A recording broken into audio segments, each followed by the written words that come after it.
ബിസ്മില്ലാഹിർറഹ്മാനിർറഹീം. അൽഹംദുലില്ലാഹി വകഫാ വസ്സലാമുൻ അലാ ഇബാദിഹില്ലദീന ഇസ്തഫാ. സ്വല്ലല്ലാഹു അലാ മുഹമ്മദിൻ വഅലാ ആലിഹി വഅസ്ഹാബിഹി അജ്മഈൻ. സ്റ്റേജിലും സദസ്സിലുമുള്ള പ്രിയപ്പെട്ട സഹോദരന്മാരെ, സഹോദരിമാരെ, അല്ലാഹു സുബ്ഹാനഹു തആലയുടെ സംരക്ഷണവും സഹായവും സമാധാനവും നമുക്കെപ്പോഴും ലഭിക്കുമാറാവട്ടെ. അസ്സലാമു അലൈക്കും വറഹ്മത്തുള്ളാഹി വബറകാതുഹു.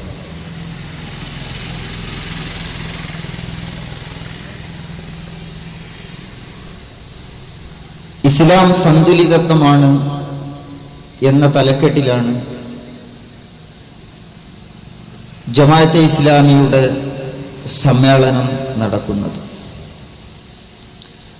ഈ സമ്മേളന പ്രമേയത്തെക്കുറിച്ച്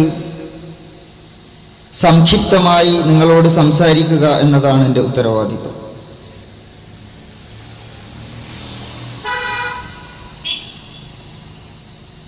മനുഷ്യന് നൽകപ്പെട്ടിട്ടുള്ള ഏറ്റവും മനോഹരമായ പാഠപുസ്തകം ഏതാണ് എന്ന് ചോദിച്ചാൽ അത് ഈ പ്രപഞ്ചമാണ് എന്നതായിരിക്കും ഉത്തരം.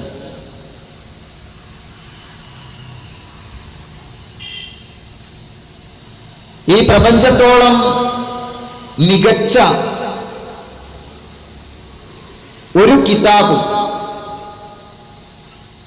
ദൈവം മനുഷ്യന് നൽകിയിട്ടില്ല.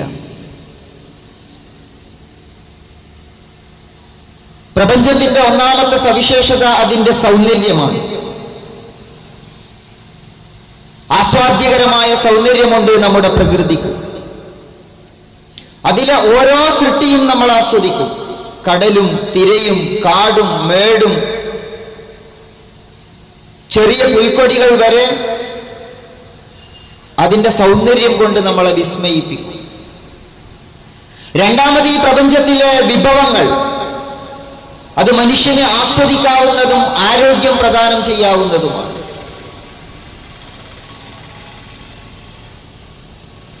മരുന്ന് കഴിക്കുന്ന പോലെയല്ല നമ്മൾ സാധാരണ ഭക്ഷണം കഴിക്കുന്നതും പ്രകൃതിയിലെ വിഭവങ്ങൾ ആഹരിക്കുന്നത്. മറിച്ച് അത് വളരെ ആസ്വദിച്ചാണ് നമ്മൾ ഭക്ഷിക്കുക. ആ ഭക്ഷണം നമുക്ക് വലിയ ആരോഗ്യവും തരും.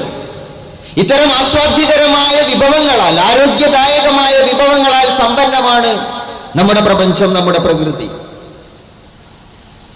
മൂന്നാമത്തേത്, ഈ പ്രകൃതി നിലനിൽക്കുന്നത് അതിന്റെ സന്തുലിതത്വം കൊണ്ടാണ്.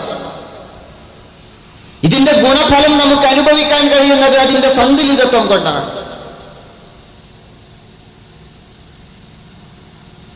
അല്ലാഹു ഇതിനെ സംവിധാനിച്ചിരിക്കുന്നത് പ്രത്യേകമായ ഒരു താളത്തോടു കൂടിയാണ്. ആ താളവും സന്തുലിതത്വവും ഈ പ്രകൃതിക്ക്, ഈ പ്രപഞ്ചത്തിന് ഇല്ലെങ്കിൽ മനുഷ്യന് ഇവിടെ ജീവിക്കാൻ കഴിയില്ല. ഉദാഹരണത്തിന്, മനുഷ്യന് താമസിക്കാൻ പറ്റുന്ന രീതിയിൽ ഭൂമിയെ അല്ലാഹു സംവിധാനിച്ചു. ഇളകിപ്പോകാതിരിക്കാൻ വേണ്ടി ആണികളായി മലകളെ സൃഷ്ടിച്ചു.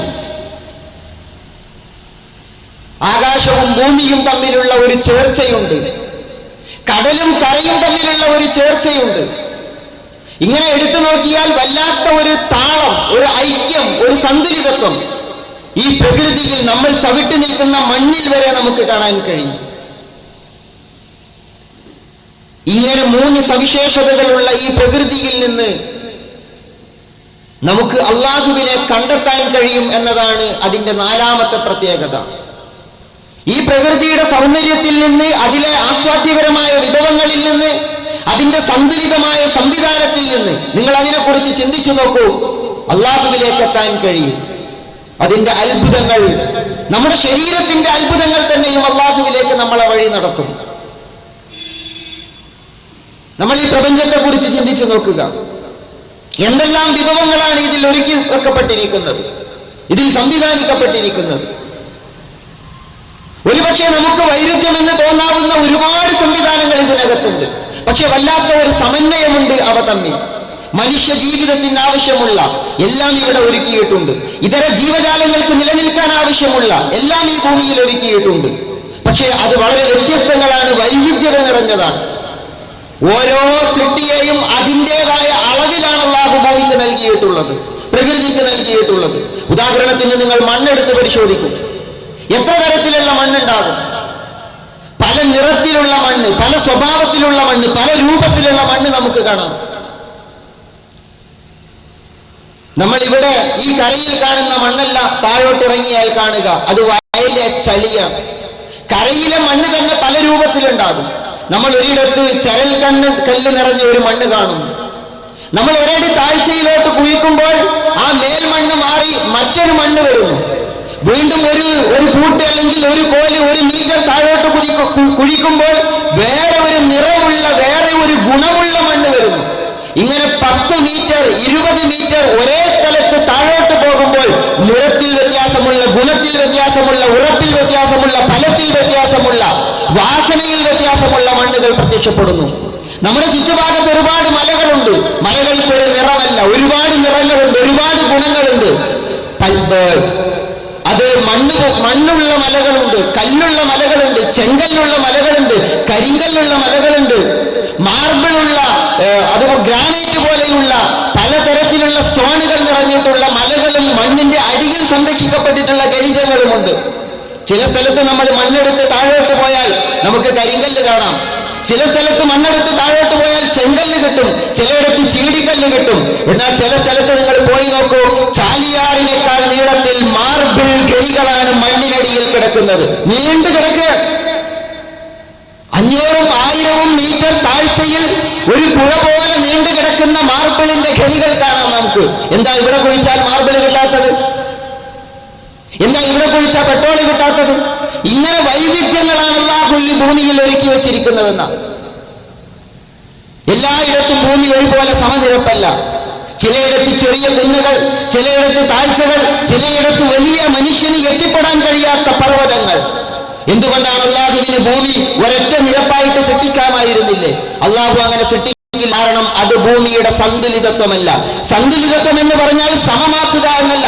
നമ്മൾ കെട്ടിട നിർമ്മാണ തൊഴിലാളികളുടെ കയ്യിൽ നമ്മൾ സ്പിരിറ്റ് ലെവൽ കാണാറുണ്ട്. അവർ മാർബിൾ ഇടുമ്പം അവർ കല്ല് വെച്ചിട്ട് കെട്ടുന്ന സമയത്ത് സ്പിരിറ്റ് ലെവൽ വെച്ച് അത് കൃത്യമായ ഒരു അളവ് നിശ്ചയിച്ചിട്ടാണ് അവർ ചെയ്യുക. അതിന്റെ തൂക്കവും വാട്ടർ ലെവലും ഒക്കെ റെഡിയാവണം. പക്ഷെ അല്ലാഹു അതല്ല സന്തുലിതത്വം, അത് സമമാക്കലാണ്. സന്തുലിതമാക്കലും വ്യത്യസ്തമാണ്. മലകൾ ഉണ്ടാവേണ്ടിടത്ത് മലകൾ ഉണ്ടാവുകയും ചളി ഉണ്ടാവേണ്ടിടത്ത് ചളി ഉണ്ടാവുകയും ആഴമുള്ള സമുദ്രം ഉണ്ടാകേണ്ടിടത്ത് അതുണ്ടാവുകയും ചെയ്യുന്നു എന്നതാണ് സന്തുലിതത്വം എന്ന് പറയുന്നത്. ഇവിടെ നമ്മൾ ഈ സ്റ്റേജും ഈ സംവിധാനവും വളരെ ഭംഗിയായിട്ട് ഒരുക്കിയിരിക്കുന്നു. നമ്മൾ നല്ല വസ്ത്രം ധരിച്ചിട്ടാണ് വന്നിരിക്കുന്നത്. ഈ സ്റ്റേജ് നിറയെ ചളിയാണെങ്കിൽ നമുക്കിവിടെ നിൽക്കാൻ പറ്റില്ല, പ്രസംഗിക്കാൻ പറ്റില്ല. അങ്ങനെ ചളി ഉണ്ടാകാൻ പാടില്ല. അതേസമയം നിങ്ങൾ ഈ ഗ്രൗണ്ടിനപ്പുറത്ത് വയലാണ്, അവിടെ നമ്മൾ കൃഷി ഇറക്കാൻ വേണ്ടി നിലം ഉഴുത് പാകപ്പെടുത്തും. ആ സമയത്ത് വയലിൽ നിറയെ ചളിയായിരിക്കും. നമ്മളൊന്ന് ആലോചിച്ച് നോക്കൂ, അവിടെ ചളി ഉണ്ടെങ്കിലേ കൃഷി നടക്കൂ. ഇവിടെ ചളി ഉണ്ടെങ്കിൽ മനുഷ്യർക്ക് നിൽക്കാൻ കഴിയില്ല. ആ ചളിയൊക്കെ കൊണ്ടുവന്ന് ഇവിടെ വെക്കണമെന്നോ, ഇവിടെ ഇട്ട സിമെന്റും കാർപ്പറ്റും എടുത്തുകൊണ്ടുപോയി വയലിൽ വെക്കണമെന്നോ തീരുമാനിച്ചാൽ അവിടെ പ്രകൃതിയുടെ സന്തുലിതത്വം നഷ്ടപ്പെട്ടു പോകും. ഇതാണ് അല്ലാഹു ഈ പ്രപഞ്ചത്തിൽ ഒരുക്കിയിട്ടുള്ള സന്തുലിതത്വം എന്ന് പറയുന്നത്. ഒരു മനുഷ്യൻ ഒരു ഈത്തപ്പഴ മരത്തിന്റെ, നമ്മുടെ നാട്ടിലെ ഭാഷയിൽ പറഞ്ഞാൽ ഒരു ഈത്തപ്പഴ മരത്തിന്റെ താഴെ ഇങ്ങനെ ഇരിക്കുകയാണ്. അപ്പൊ അയാൾ ഇങ്ങനെ മുകളിലോട്ട് നോക്കിയപ്പോ വലിയ ഒരു മരത്തിൽ ചെറിയ ചെറിയ ഈത്തപ്പഴങ്ങൾ കാണുന്നു. അയാൾ കുറച്ച് മുന്നോട്ട് നോക്കുമ്പോ വയലിൽ അയാൾക്ക് കാണാൻ കഴിയുന്നത്, ഒരുക്കിയെടുത്തിട്ടുള്ള കൃഷിഭൂമിയിൽ അയാൾക്ക് കാണാൻ കഴിയുന്നത് അവിടെ വലിയ മത്തനും കുമ്പളവും ഒക്കെ പടർന്നു കിടക്കുകയാണ്. അപ്പൊ അയാൾ ആലോചിച്ചു, മത്തനും കുമ്പളവും ഒക്കെ ഉണ്ടാകുന്നത് നൂല് പോലെയുള്ള വള്ളിയിലാണ്. എത്ര ഭാരമുള്ള ഒരു കുമ്പളമാണ് ഈ നൂല് പോലെ ഒരു വള്ളിയിൽ ഉണ്ടാകുന്നത്. അതേസമയം ഇത്ര തടിച്ച് ഭീമാകാരമായ ഈ ഈത്തപ്പഴത്തിൽ എന്താ ഉണ്ടാകുന്നത്? ചെറിയ മനുഷ്യന്റെ വിരലിനേക്കാൾ ചെറിയ ഈത്തപ്പഴം. ഇതെന്തൊരു വൈരുദ്ധ്യമാണ് എന്ന് അയാൾ ചിന്തിച്ചിട്ട് അവിടെ ഇരുന്നിട്ട് അയാൾ ഉറങ്ങിപ്പോയി. അയാൾ ഉണർന്നത് ഒരു ഈത്തപ്പഴം തലയിൽ വീണപ്പോഴാണ്. അപ്പൊ അയാൾക്ക് മനസ്സിലായി, ഈ ഈത്തപ്പഴത്തിന് പകരം കുമ്പളമോ മത്തനോ ആണ് മുകളിൽ ഉണ്ടായിരുന്നതെങ്കിൽ ഇതാണ് അല്ലാഹുവിന്റെ സംവിധാനം എന്ന് പറയുന്നത്. ഇതൊരു തമാശയ്ക്ക് വേണ്ടി ആളുകൾ പറയുന്ന ഒരു കഥയാണെങ്കിൽ പോലും ചിന്തിച്ചാൽ ഒരുപാട് പഠിക്കാൻ കഴിയും. ഇപ്പോ ഞാൻ എന്റെ കുട്ടിക്കാലത്ത് ഏറ്റവും കൂടുതൽ മാർക്കറ്റിൽ കാണുന്നതാണ് മത്തി. നിങ്ങളും ഇവിടെയുള്ള ഏറ്റവും പ്രായം കുറഞ്ഞ ആള്, പ്രായം കൂടിയ ആള്, അയാളുടെ കുട്ടിക്കാലത്ത് കാലത്ത് മാർക്കറ്റിൽ പോകുമ്പോൾ, ഈ വാഴക്കാട്ടങ്ങാടിയിൽ പോകുമ്പോൾ അയാൾ കണ്ടിട്ടുണ്ടാകുക കുട്ടയിൽ ഏറ്റവും കൂടുതൽ മത്തിയാണ്. അന്ന് എണ്ണിയിട്ടാ മത്തി കൊടുക്കുക. നിങ്ങൾ ഇപ്പൊ മാർക്കറ്റിൽ പോയി നോക്ക്, ഇപ്പോഴും ഏറ്റവും കൂടുതൽ കിട്ടുന്നത്, ഏറ്റവും കൂടുതൽ വരുന്നത് മത്തിയായിരിക്കും. എത്ര കാലമായി പിടിച്ചിട്ട് തീരുന്നില്ല. കടലിൽ ഏറ്റവും കൂടുതൽ ഉണ്ടാകുന്ന മത്സ്യങ്ങളിൽ ഒന്ന് മത്തിയാണ്. മത്തി ഉണ്ടാകുന്ന പോലെ തിമിംഗൽ ഉണ്ടായാലുള്ള അവസ്ഥ എന്താ? അതുണ്ടാവില്ല. ഇത് അല്ലാഹ് ഉണ്ടാക്കിയ പ്രപഞ്ചത്തിന്റെ ഒരു താളമാണ്. ഈ താളത്തെയാണ് പ്രകൃതിയുടെ സന്തുലിതത്വം എന്ന് പറയുന്നത്. ഓരോന്നും ഈ പ്രകൃതിയിൽ ഉണ്ടാകുന്നത് അതിൻ്റെതായ അളവിലാണ്. ആ അളവ് നമ്മൾ തെറ്റിക്കുമ്പോഴാണ് പ്രശ്നമാകുന്നത്. ആകാശത്ത് നിന്ന് അല്ലാഹു മഴ വർഷിപ്പിക്കുന്നത് ബിഖദരി, അത് നിങ്ങൾക്ക് തോന്നിയ പോലെ ഉപയോഗിക്കാനല്ല, അതൊരു തോതനുസരിച്ച്, ഒരു പരിണാമം അനുസരിച്ചാണ്. അത് തോന്നിയ പോലെ ഉപയോഗിക്കാൻ പറ്റില്ല. അള്ളാഹ് അതിനൊരു അളവും തൂക്കമൊക്കെ നിശ്ചയിച്ചിട്ടുണ്ട്. അപ്പോൾ പ്രപഞ്ചത്തിന്റെ സന്തുലിതത്വമാണ്, ഇതിന്റെ ഒരു ബാലൻസിംഗ് ആണ് ഇതിന്റെ സൗന്ദര്യം എന്ന് പറയുന്നത്. ഈ സന്തുലിതത്വത്തിലാണ് ഈ പ്രപഞ്ചം നിലനിൽക്കുന്നത്. അത് അള്ളാഹുവിന്റെ സൃഷ്ടിപ്പിന്റെ ഒരു മഹാത്ഭുതമായിട്ട് നമുക്ക് കാണാൻ കഴിയും. ഈ പ്രപഞ്ചത്തിൽ, ഈ ഇത്രയും മനോഹരമായ പ്രപഞ്ചത്തിലാണ് അള്ളാഹു മനുഷ്യനെ സൃഷ്ടിച്ചിട്ടുള്ളത്. പ്രപഞ്ചം അള്ളാഹുവിന്റെ സൃഷ്ടിയാണെങ്കിൽ ആ പ്രപഞ്ചത്തിലെ ഏറ്റവും സുന്ദരനായ അള്ളാഹുവിന്റെ മറ്റൊരു സൃഷ്ടിയാണ്, രണ്ടാമത്തെ സൃഷ്ടിയാണ് മനുഷ്യൻ എന്ന് പറയുന്നത്. അഹ്സന തഖ്വീം, ഏറ്റവും മനോഹരമായിട്ട് അള്ളാഹു ഈ മനുഷ്യനെ സൃഷ്ടിച്ചു. പ്രപഞ്ചത്തിലെ ഏറ്റവും മനോഹരമായ സൃഷ്ടി മനുഷ്യനാണ്. ആ മനുഷ്യന് വേണ്ടിയാണ് അള്ളാഹു ഇസ്ലാമിനെ തന്നിരിക്കുന്നത്. അതുകൊണ്ട് ഈ പ്രപഞ്ചത്തിന്റെ സന്തുലിതത്വം എന്താണോ അത് ഈ പ്രപഞ്ചത്തിൽ അള്ളാഹു സൃഷ്ടിച്ച ഏറ്റവും സുന്ദരനായ മനുഷ്യനുണ്ടാകണം. ആ സൗന്ദര്യവും സന്തുലിതത്വവും ഇസ്ലാമിനുണ്ടാകണം. എന്നാലേ ഇത് മൂന്നും തമ്മിൽ ചേരുള്ളൂ. പ്രകൃതിയിൽ ജീവിക്കുന്ന മനുഷ്യൻ അവന്റെ ജീവിതത്തിൽ കൊണ്ടു നടക്കേണ്ടുന്ന ജീവിത ദർശനമാണ് ഇസ്ലാമെങ്കിൽ ഇവ തമ്മിലൊരു ചേർച്ചയുണ്ടാകണം. നിങ്ങൾ കൈവിരലുകൾ എടുത്തു നോക്ക്. ഈ കൈവിരലുകൾ തമ്മിൽ വലിപ്പത്തിൽ വലിയ വ്യത്യാസമുണ്ട്. ഇതിന്റെ വണ്ണത്തിൽ വ്യത്യാസമുണ്ട്, ഇല്ലേ? ഇതിന്റെ വണ്ണത്തിൽ വ്യത്യാസമുണ്ട്. പക്ഷേ ഇവ തമ്മിൽ വല്ലാത്ത ഒരു താള ഐക്യമുണ്ട്. ഖുർആൻ അത് മനോഹരമായിട്ട് പറഞ്ഞു. ബലാ ഖാദിരീന അലാ അൻ നുസബ്ബിയ ബനാന, അവന്റെ വിരൽത്തുമ്പുകൾ ഒരുപോലെയാക്കാൻ കഴിവുള്ളവനാണ് അല്ലാഹു എന്ന് പറഞ്ഞു. നമ്മൾ വിചാരിച്ചു ഒരുപോലെയാക്കുക എന്ന് പറഞ്ഞാൽ വിരൽത്തുമ്പുകൾ, വിരൽക്കൊടിയിലെ വിരലടയാളങ്ങൾക്ക് അതുപോലെ സൃഷ്ടിക്കുക എന്നാണ് അതിന്റെ അർത്ഥം നമ്മൾ വിചാരിച്ചു. അങ്ങനെ അതല്ല എനിക്ക് മനസ്സിലായിട്ടുള്ളത്. നിങ്ങൾ ആലോചിച്ച് നോക്കൂ, മുസവ്വിയ ബനാന എന്ന് പറഞ്ഞാൽ വിരൽത്തുമ്പുകൾ ഒരുപോലെയാക്കുക എന്നല്ല. അങ്ങനെയാണ് മനുഷ്യന്റെ വിരൽത്തുമ്പൊക്കെ പല പോലെ രൂപത്തിലല്ലേ? ഓരോ മനുഷ്യന്റെയും വിരലടയാളങ്ങൾ വ്യത്യസ്തമാണ്. പക്ഷെ നിങ്ങൾ ആലോചിച്ച് നോക്കൂ, 5 വലിപ്പത്തിലുള്ള നമ്മുടെ വിരലുകൾ, അത് നിങ്ങളൊന്ന് എടുത്തിട്ട് ഒന്ന് കുത്തിപ്പിടിച്ചു നോക്ക്. ഭക്ഷണം എടുക്കാൻ ഒരു പാത്രത്തിലേക്കൊന്ന് പിടിച്ചു നോക്ക്. അതിന്റെ വിരലറ്റങ്ങൾ എങ്ങനെയാ വരിക? അതിന്റെ വിരലറ്റങ്ങൾ സമമായിട്ട് വരും. ബലാ ഖാദിരീന അലാ അൻ നുസവ്വിയ ബനാന. ഇത് വല്ലാത്തൊരു അത്ഭുതമാണ്. ഇതിനെയാണ് സന്തുലിതത്വം എന്ന് പറയുന്നത്. 5 വിരലുകൾ ഒരുപോലെ മുറിച്ചെടുത്തിട്ട് ഒരേ നീളമുള്ളതാക്കുന്നതല്ല, മറിച്ച് മനുഷ്യന് പ്രയോജനപ്പെടേണ്ടുന്ന ഘട്ടത്തിൽ വിവിധ അളവുകളിലുള്ളത് പ്രയോജനപ്പെടേണ്ടുന്ന രൂപത്തിൽ ഉപയോഗിക്കാൻ ഒരുങ്ങുമ്പോൾ അതതിന്റെ സമമായ രൂപത്തിൽ, സന്തുലിതമായ രൂപത്തിൽ മനുഷ്യന് പ്രയോജനപ്പെടുന്നു. അങ്ങനെ എടുക്കാൻ പറ്റൂ. അല്ലാതെ നീണ്ട ഏറ്റവും നീളമുള്ള നടുവിരൽ മടക്കി എടുക്കുമ്പോൾ ഏറ്റവും വലുതായി തീർന്നാൽ ഈ വിരലുകൊണ്ട്, ഈ കൈ കൊണ്ട് മനുഷ്യന് വല്ല പ്രയോജനവും നടക്കും. അത് തന്നെയാണ് ഇസ്ലാമിന്റെയും പ്രത്യേകത. ഇസ്ലാം എന്ന് പറയുന്നത് നമ്മൾ നോക്കുമ്പോൾ പല രൂപത്തിലാണ്, പല വൈവിധ്യങ്ങളോടുകൂടിയാണ്. വൈവിധ്യങ്ങൾ എന്ന് തോന്നുമാറുള്ള വ്യത്യാസങ്ങളും വൈവിധ്യങ്ങളും ഇസ്ലാമിനകത്തുണ്ട്. ഈ വൈവിധ്യതയിലാണ് ഇസ്ലാമിന്റെ സൗന്ദര്യം കൂടികൊള്ളുന്നത്. ഈ പ്രപഞ്ചത്തിന്റെ എല്ലാ ഗുണങ്ങളും, എല്ലാ അത്ഭുതങ്ങളും, എല്ലാ സവിശേഷതകളും അല്ലാഹു ഇസ്ലാമിന് നൽകിയിട്ടുണ്ട്.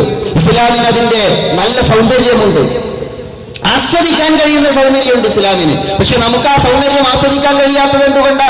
നമ്മുടെ മുമ്പിൽ വളരെ വികൃതമായ ഒന്നായിട്ട് ഇസ്ലാം ഒരു മതമായിട്ട് മാറിയത് എന്തുകൊണ്ടാ? ഇസ്ലാമിനോട് നമ്മൾ ചെയ്ത ഏറ്റവും വലിയ ക്രൂരത അതിന്റെ കൂടെ മതം എന്ന വാക്ക് ചേർത്തതാണ്. ഇസ്ലാം മതം എന്ന് ചേർത്തത് ഇസ്ലാമിനോട് ചെയ്ത ക്രൂരത മാത്രമല്ല, ഇസ്ലാമിന്റെ സൗന്ദര്യത്തെ കെടുത്തി അതിനെ വികൃതമാക്കി കളഞ്ഞു. ആളുകൾക്ക് ഇപ്പൊ ഇസ്ലാം എന്ന് പറഞ്ഞാൽ അരോചകമായ ഒന്നായി. കാരണം അത് അന്ധവിശ്വാസങ്ങളുടെ മതമാണ്, പുരോഹിതന്മാരുടെ മതമാണ്, അത് കക്ഷി വഴക്കുകളുടെ മതമാണ്, തമ്മിലടിയുടെ മതമാണ്. അങ്ങനെ മനുഷ്യന്റെ മുമ്പിൽ കോലം കെട്ട ഒരു മതമാക്കിയിട്ട് പുരോഹിതന്മാർ ഇതിനെ അവതരിപ്പിച്ചു കളഞ്ഞു. പ്രവാചകന്മാരുടെ സൗന്ദര്യമുള്ള ഇസ്ലാമിൽ നിന്ന് നമ്മൾ നമ്മുടെ നാട്ടിലേക്ക് എത്തുമ്പോൾ, മുക്കത്തേക്ക് എത്തുമ്പോൾ നമുക്കവിടെ വികൃതമായ പുരോഹിതന്റെ ഒരു മതം കാണാൻ കഴിയും. അപ്പൊ നമുക്കതിന്റെ സൗന്ദര്യം ആസ്വദിക്കാൻ കഴിയുന്നില്ല. പക്ഷെ അതിന്റെ സൗന്ദര്യം ആസ്വദിക്കാൻ പറ്റും.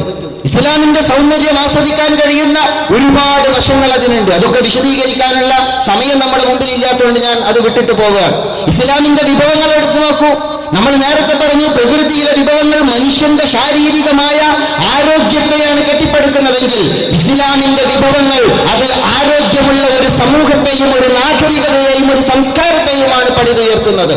ഇസ്ലാം പണിതുയർത്തുന്ന കൾച്ചർ, ഇസ്ലാം പണിതുയർത്തുന്ന സിവിലൈസേഷൻ, ലോകത്ത് ഇത്രയും കരുത്തുറ്റ, ഇത്രയും ആരോഗ്യമുള്ള ഒരു സംസ്കാരം വേറെ കാണാൻ കഴിയില്ല. അപ്പൊ ഇസ്ലാം ആരോഗ്യം പ്രദാനം ചെയ്യുന്നു. അത് നമ്മുടെ സംസ്കാരത്തിനാണ്, അത് നമ്മുടെ നാഗരികതക്കാണ്. അതുപോലെ തന്നെ പ്രപഞ്ചത്തിന്റെ മൂന്നാമത്തെ സവിശേഷത സന്തുലിതത്വമാണെങ്കിൽ ആ സന്തുലിതത്വം ഏറ്റവും കൂടുതൽ നമുക്ക് അനുഭവിക്കാൻ കഴിയുന്നത് ഇസ്ലാമിലാണ്.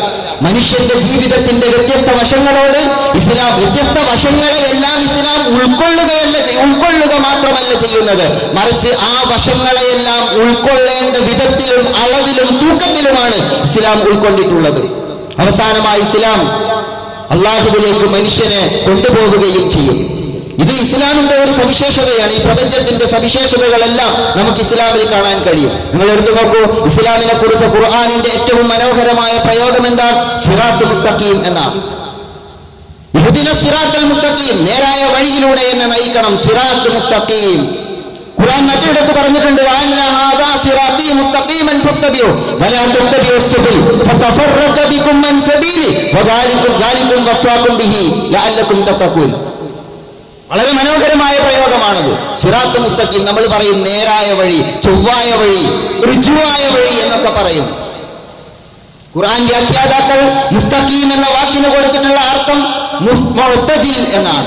മുഅ്തദിൽ എന്നാണ്. മുഅ്തദിൽ എന്ന് പറഞ്ഞാൽ നീതി, ആദിൽ നീതിയാണെന്ന് നമുക്കറിയാം. ആദിൽ നീതിമാനാണെന്ന് നമുക്കറിയാം. അപ്പൊ സിറാത്ത് മുസ്തഖീം എന്ന് പറഞ്ഞാൽ, സിറാത്ത് മുഅ്തദിൽ എന്ന് പറഞ്ഞാൽ എന്താ അർത്ഥം? നീതിയുള്ള വഴി എന്ന് പറഞ്ഞാൽ അതിന്റെ അർത്ഥം എന്താണ്? നീതിയുള്ള വഴി എന്ന് പറഞ്ഞാൽ സമമായ വഴി എന്നല്ല. ഓരോരുത്തരോടും എന്താണോ ചെയ്യേണ്ടത് അതിനെയാണ് നീതി എന്ന് പറയുക. എനിക്ക് തരേണ്ടുന്ന വസ്ത്രം, എന്റെ അളവിലുള്ള വസ്ത്രം എനിക്ക് തരിക. അതേസമയം വലിയ ശരീരമുള്ള ഒരാൾക്ക് കൊടുക്കേണ്ടുന്ന വസ്ത്രം അയാൾക്ക് കൊടുക്കുക, അതാണ് നീതി. അതേസമയം എനിക്കും അയാൾക്കും ഒരേ വസ്ത്രം കൊണ്ടെന്നാൽ അത് സമത്വമാണ്. അത് സമത്വമാണ്, സമമാക്കലാണ്. സമം നീതിയല്ല. നീതിയെയാണ് മുഅ്തദിൽ എന്ന് പറയുന്നത്. മുസ്തഖീം എന്ന് പറഞ്ഞാൽ നീതിയാണ്. ഓരോന്നിനും കൊടുക്കേണ്ട പ്രാധാന്യം എന്തോ അത് കൊടുക്കുന്നതിനെയാണ് സിറാത്തുൽ മുസ്തഖീം, നീതിയുള്ള വഴി എന്ന് പറയുന്നത്.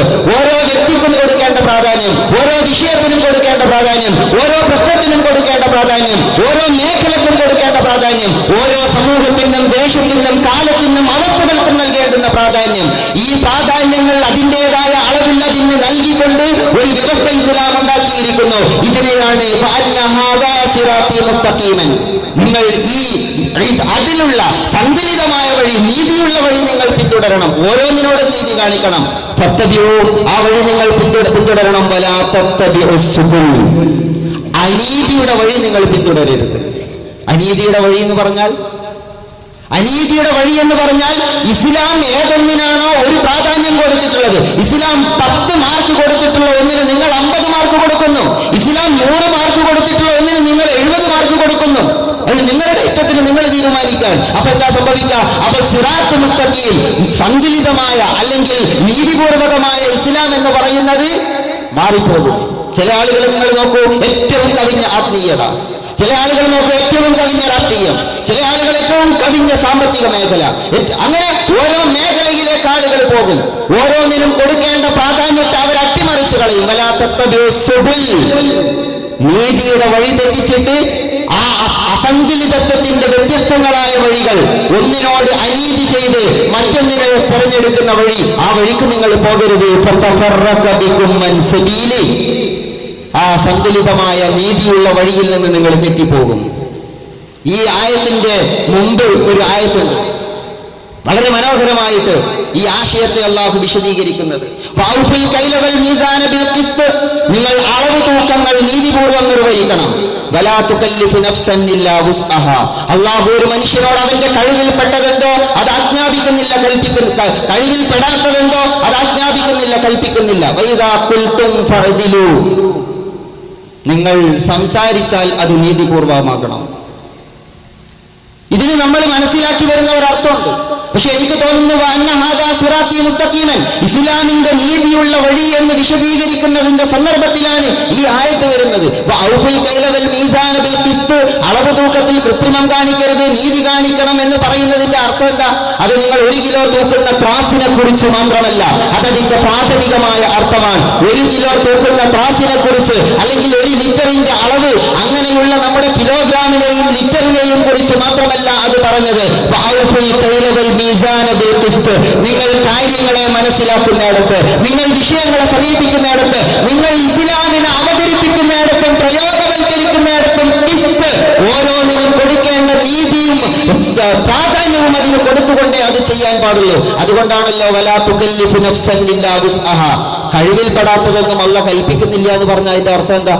നിങ്ങൾ 1 കിലോ തൂക്കുമ്പോൾ 900 ഗ്രാം തൂക്കരുത്, കഴിവിൽപ്പെടാത്തതൊന്നും അല്ലാഹ് കൽപ്പിക്കുന്നില്ല എന്ന് പറയോ? ഇത് വലിയ ഒരു ആശയപരമായ, വിശ്വാസപരമായ, ആരാധനാപരമായ, ഇസ്ലാമിന്റെ പ്രത്യയശാസ്ത്രപരമായ ഒരു വശത്തെയാണ് അല്ലാഹു ഇവിടെ ഉദ്ദേശിച്ചിരിക്കുന്നത്. അതിനെ കൂടി ഉദ്ദേശിച്ചിട്ടുണ്ട് എന്ന് നമുക്ക് മനസ്സിലാക്കാൻ കഴിയും. ഇങ്ങനെ ഞാൻ സൂചിപ്പിച്ചു വരുന്നത്, ഓരോന്നിനും കൊടുക്കേണ്ട പ്രാധാന്യം കൊടുക്കുക, ആ പ്രാധാന്യത്തിന് അപ്പുറത്തേക്ക് അതിന്റെ പ്രാധാന്യം കൊടുക്കാതിരിക്കുക, അതാണ് ഇസ്ലാമിന്റെ സന്തുലിതത്വം എന്ന് പറയുന്നത്. അതിന്റെ ഏറ്റവും മനോഹരമായ ഒരു ഉദാഹരണം ഇസ്ലാമിക ചരിത്രത്തിലുണ്ട്. മുഹമ്മദ് നബി സല്ലല്ലാഹു അലൈഹി വസല്ലം ഒരു ഹജ്ജ് വേളയിൽ അദ്ദേഹം ജംറയിൽ എറിയാനുള്ള കല്ല് പെറുക്കുകയാണ് അക്കബയിൽ വെച്ചിട്ട്. അങ്ങനെ ആ കല്ല് അബ്ദുല്ലാഹി ഇബ്നു അബ്ബാസിനോട് റസൂലുള്ള പറഞ്ഞു, എനിക്ക് കല്ല് പെറുക്കിത്ത. അങ്ങനെ അബ്ദുല്ലാഹി ഇബ്നു അബ്ബാസ് അവിടെ നിന്ന് കല്ല് പെറുക്കി കൊടുത്തു. ആ പെറുക്കി കൊടുത്ത കല്ലുകൾ റസൂലുള്ളാഹി തന്റെ കൈവെള്ളയിലിട്ടിട്ട് ഇങ്ങനെ കുലുക്കി നോക്കി. എന്നിട്ട് റസൂൽ പറഞ്ഞു,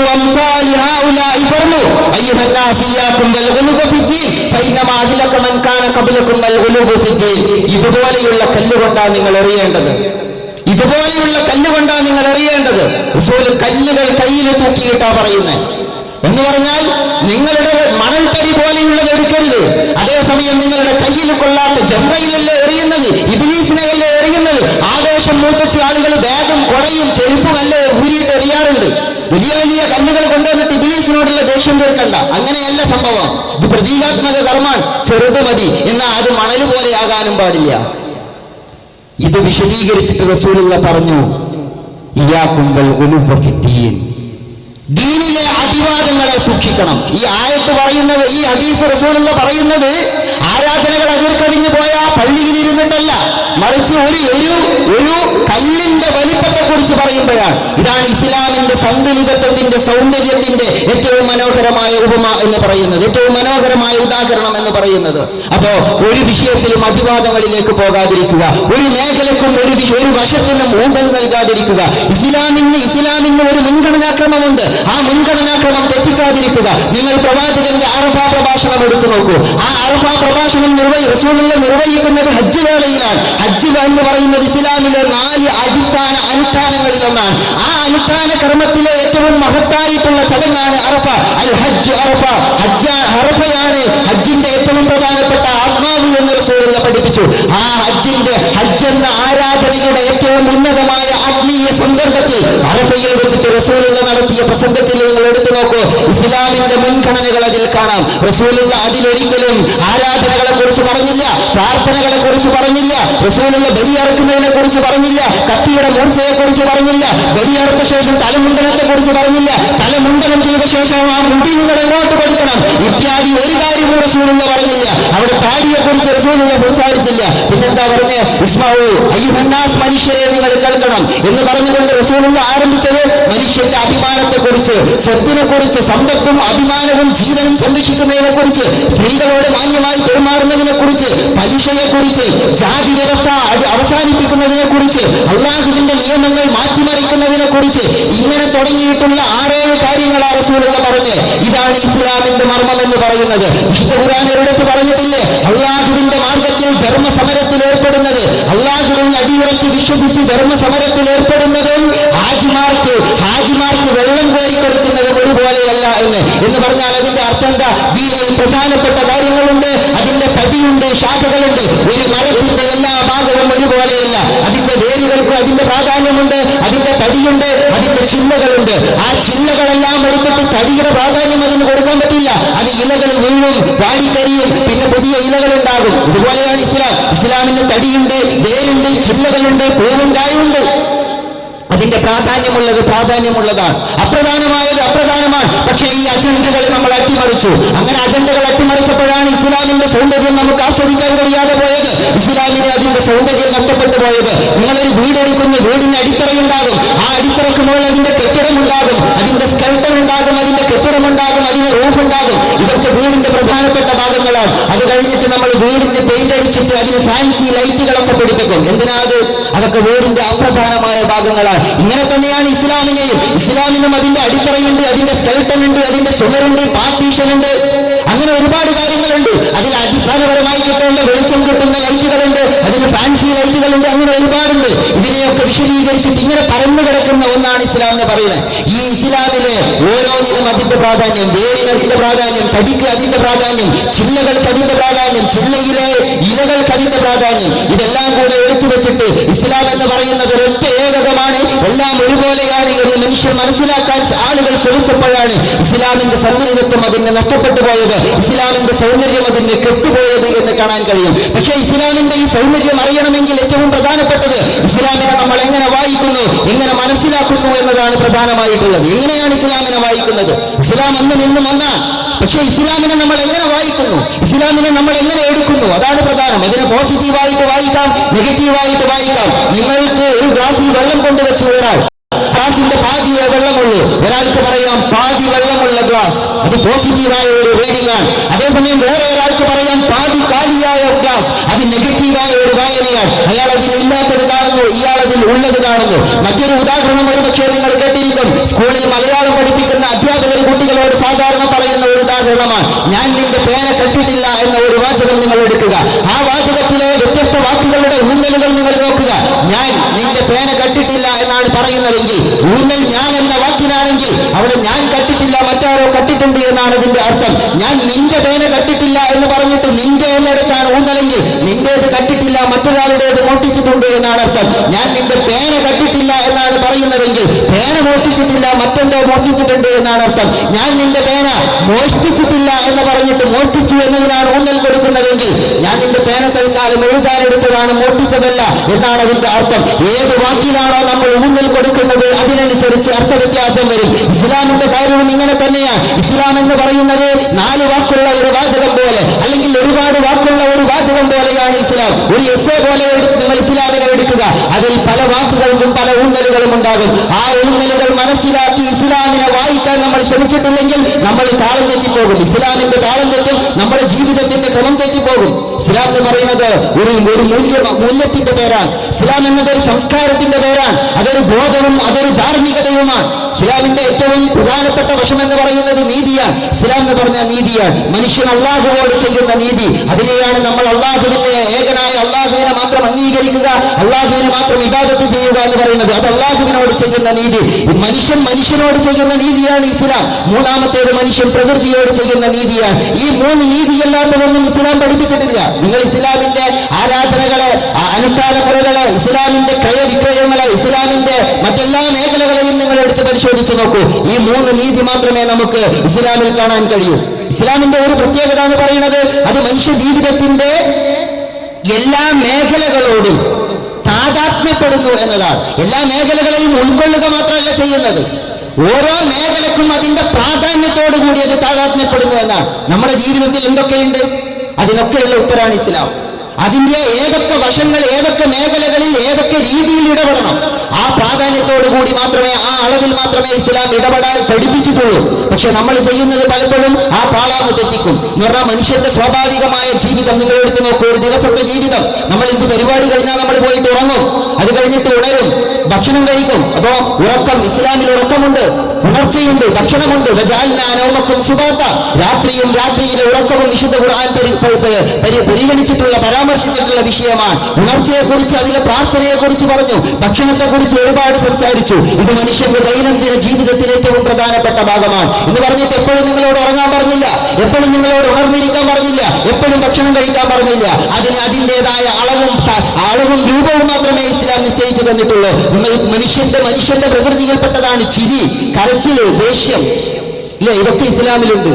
നിങ്ങൾക്ക് ചിരിക്കാം, ചിരി വിലക്കിയ മതമല്ല ഇസ്ലാം. കരച്ചിൽ വിലക്കിയ മതമല്ല ഇസ്ലാം. നിങ്ങൾക്ക് കരയാം, നിങ്ങൾക്ക് ചിരിക്കാം, നിങ്ങൾക്ക് ദേഷ്യപ്പെടാം. പക്ഷെ എന്തിന് ദേഷ്യപ്പെടണം? ഏതളവിൽ ദേഷ്യപ്പെടണം? എന്തിന്റെ പേരിൽ ദേഷ്യപ്പെടണം? ദേഷ്യത്തെ ആദർശവൽക്കരിച്ചിട്ടുള്ള ഒരു ദർശനമാണ് ഇസ്ലാം.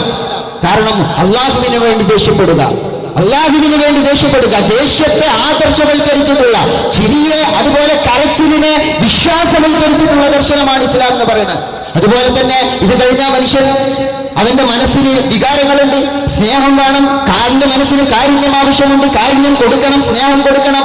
അതിന്റെ ഏറ്റവും പ്രധാനപ്പെട്ട ഒരു വഴിയാണ് കുടുംബ ബന്ധങ്ങളും സാമൂഹിക ബന്ധങ്ങളും. അതിൽ ഏറ്റവും പ്രധാനപ്പെട്ട ഒന്നാണ് വിവാഹം എന്ന് പറയുന്നത്. ഇസ്ലാം വിവാഹം അനുവദിച്ചു, അതിലൂടെ സ്നേഹത്തിന്റെ പങ്കുവെപ്പ് പഠിപ്പിച്ചു. മനുഷ്യന് ശരീരത്തിന്റെ വികാരമുണ്ട്, ആ ശരീരത്തിന്റെ വികാരങ്ങളെ പൂർത്തീകരിക്കണം എന്ന് ഇസ്ലാം പഠിപ്പിച്ചു.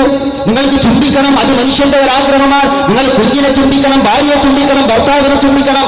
ചുംബനത്തിന്റെ രീതി പഠിപ്പിച്ചു റസൂലുള്ളാഹ്. അതിന് എന്ന് വെച്ചിട്ട് എപ്പോഴും ചുംബിച്ചുകൊണ്ടിരിക്കാൻ പറ്റും? എപ്പോഴും സ്നേഹിച്ചുകൊണ്ട് അകത്തിരിക്കാൻ പറ്റുമോ? ഇല്ല. ഓരോന്നിനും അതിന്റെ പ്രാധാന്യമുണ്ട്. അതിനുശേഷം പ്രസവത്തെ കുറിച്ച് പറഞ്ഞു, മുലയൂട്ടലിനെ കുറിച്ച് പറഞ്ഞു. ഇപ്പൊ മുലയൂട്ടലിനെ കുറിച്ച് പറയാൻ പേടിയാണ്. പ്രസവത്തെക്കുറിച്ച്, മുലയൂട്ടലിനെ കുറിച്ച്, അതിന്റെ മാസത്തെക്കുറിച്ച്, അതിന്റെ അളവിനെ കുറിച്ചൊക്കെ ഇസ്ലാം സംസാരിച്ചു. അവിടെ നിന്ന് അങ്ങോട്ട് പോയാൽ വീട്, അയൽപക്ക ബന്ധം, പരസ്പര ബന്ധം, കിണറ്, വെള്ളം, എങ്ങനെ തുടങ്ങി മനുഷ്യന്റെ ദൈനംദിന ജീവിതം എന്തിനെയെല്ലാം അഭിമുഖീകരിക്കുന്നുണ്ടോ അതെല്ലാം ഇസ്ലാമിലൂടെ കടന്നു പോകുന്നു. അതിലൂടെ എല്ലാം ഇസ്ലാം കടന്നു പോകുന്നു. അതിനപ്പുറത്തേക്ക് നിങ്ങൾ നോക്കൂ, വലിയ വലിയ ആശയങ്ങൾ പറഞ്ഞു. മനുഷ്യന്റെ അഭിമാനവും സ്വാതന്ത്ര്യവും സംരക്ഷിക്കുക. ഇതിനെയാണ് സ്വാതന്ത്ര്യം, ജനാധിപത്യം, ഭരണം, രാഷ്ട്രീയം, നാഗരികത എന്നൊക്കെ നമ്മൾ പറയുന്ന വലിയ വലിയ ആദർശപരമായ കാര്യങ്ങളെ കുറിച്ചുകൂടി ഇസ്ലാം പറഞ്ഞു വെച്ചിട്ടുണ്ട്. ഈ മനുഷ്യ ജീവിതത്തിന്റെ എല്ലാ മേഖലകളോടുമുള്ള ഈ താതാത്മ്യപ്പെടലിനെയാണ് ഇസ്ലാം എന്ന് പറയുന്നത്. അതൊരു മുത്തുമണിയിലെ, ഒരു മുത്തുമാലയിലെ മുത്തുകൾ പോലെ ഇങ്ങനെ കോർത്തു വെക്കണം. ഒരു പുഴയിലെ വെള്ളം പോലെ ഇങ്ങനെ ഒഴുകിപ്പോകണം ഇസ്ലാം. ഇടക്ക് തടഞ്ഞിട്ട് വഴിതിരിച്ചു വിടാൻ ശ്രമിച്ചാൽ അപകടം ഉണ്ടാകും. അതിനൊരു സ്വാഭാവികമായ ഫ്ലോ ഉണ്ട്. ആ ഒഴുക്ക് നിൽക്കാൻ പാടില്ല. നിങ്ങൾ കടൽ തീരത്ത് പോയി നിന്നിട്ട് തിരമാലകൾ നോക്കൂ. ആ തിരമാലകൾക്ക് നമ്മൾ സ്പിരിറ്റ് ലെവൽ വെച്ചിട്ടല്ല തിരമാലകൾ വരുന്നത്.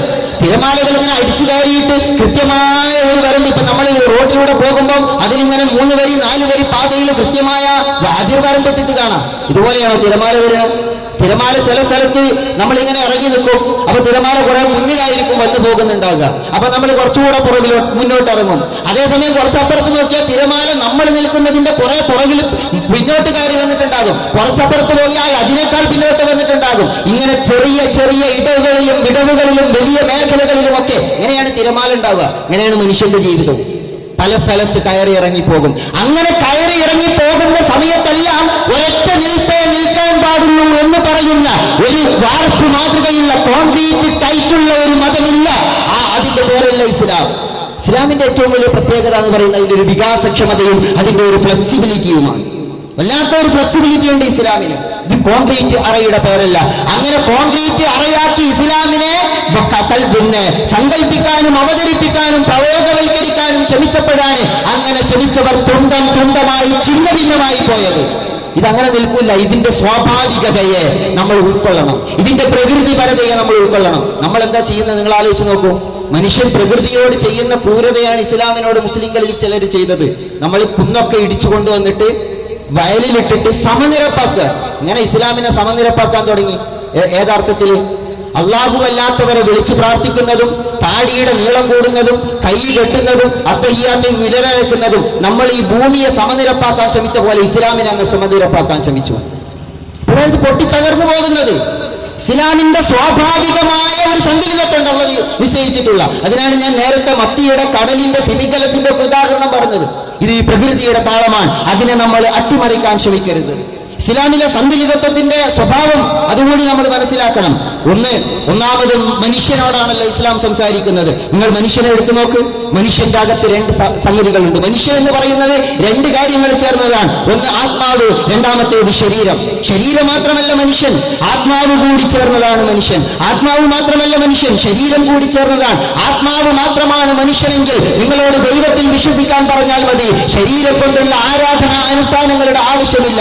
എന്തുകൊണ്ടാണ് മനസ്സിലെ വിശ്വാസത്തിന് അപ്പുറത്ത് അതിനെ പൂർത്തീകരിക്കുന്ന ശാരീരികമായ അനുഷ്ഠാനങ്ങൾ ഉണ്ടാകണമെന്ന് പറഞ്ഞത്? നമുക്ക് ശരീരം കൂടി ഉണ്ട് എന്നതുകൊണ്ടാണ്. ഈ ശരീരത്തിന്റെ അകത്തുള്ള ഞാനാണ് എന്റെ ആത്മാവ് എന്ന് പറയുന്നത്. ശരീരം ഒരു താമസ സ്ഥലമാണ്. ഇസ്ലാം രണ്ടിനെയും പരിഗണിച്ചു. അതാണ് ഇസ്ലാമിന്റെ സന്തുലിതത്വം എന്ന് പറയുന്നത്.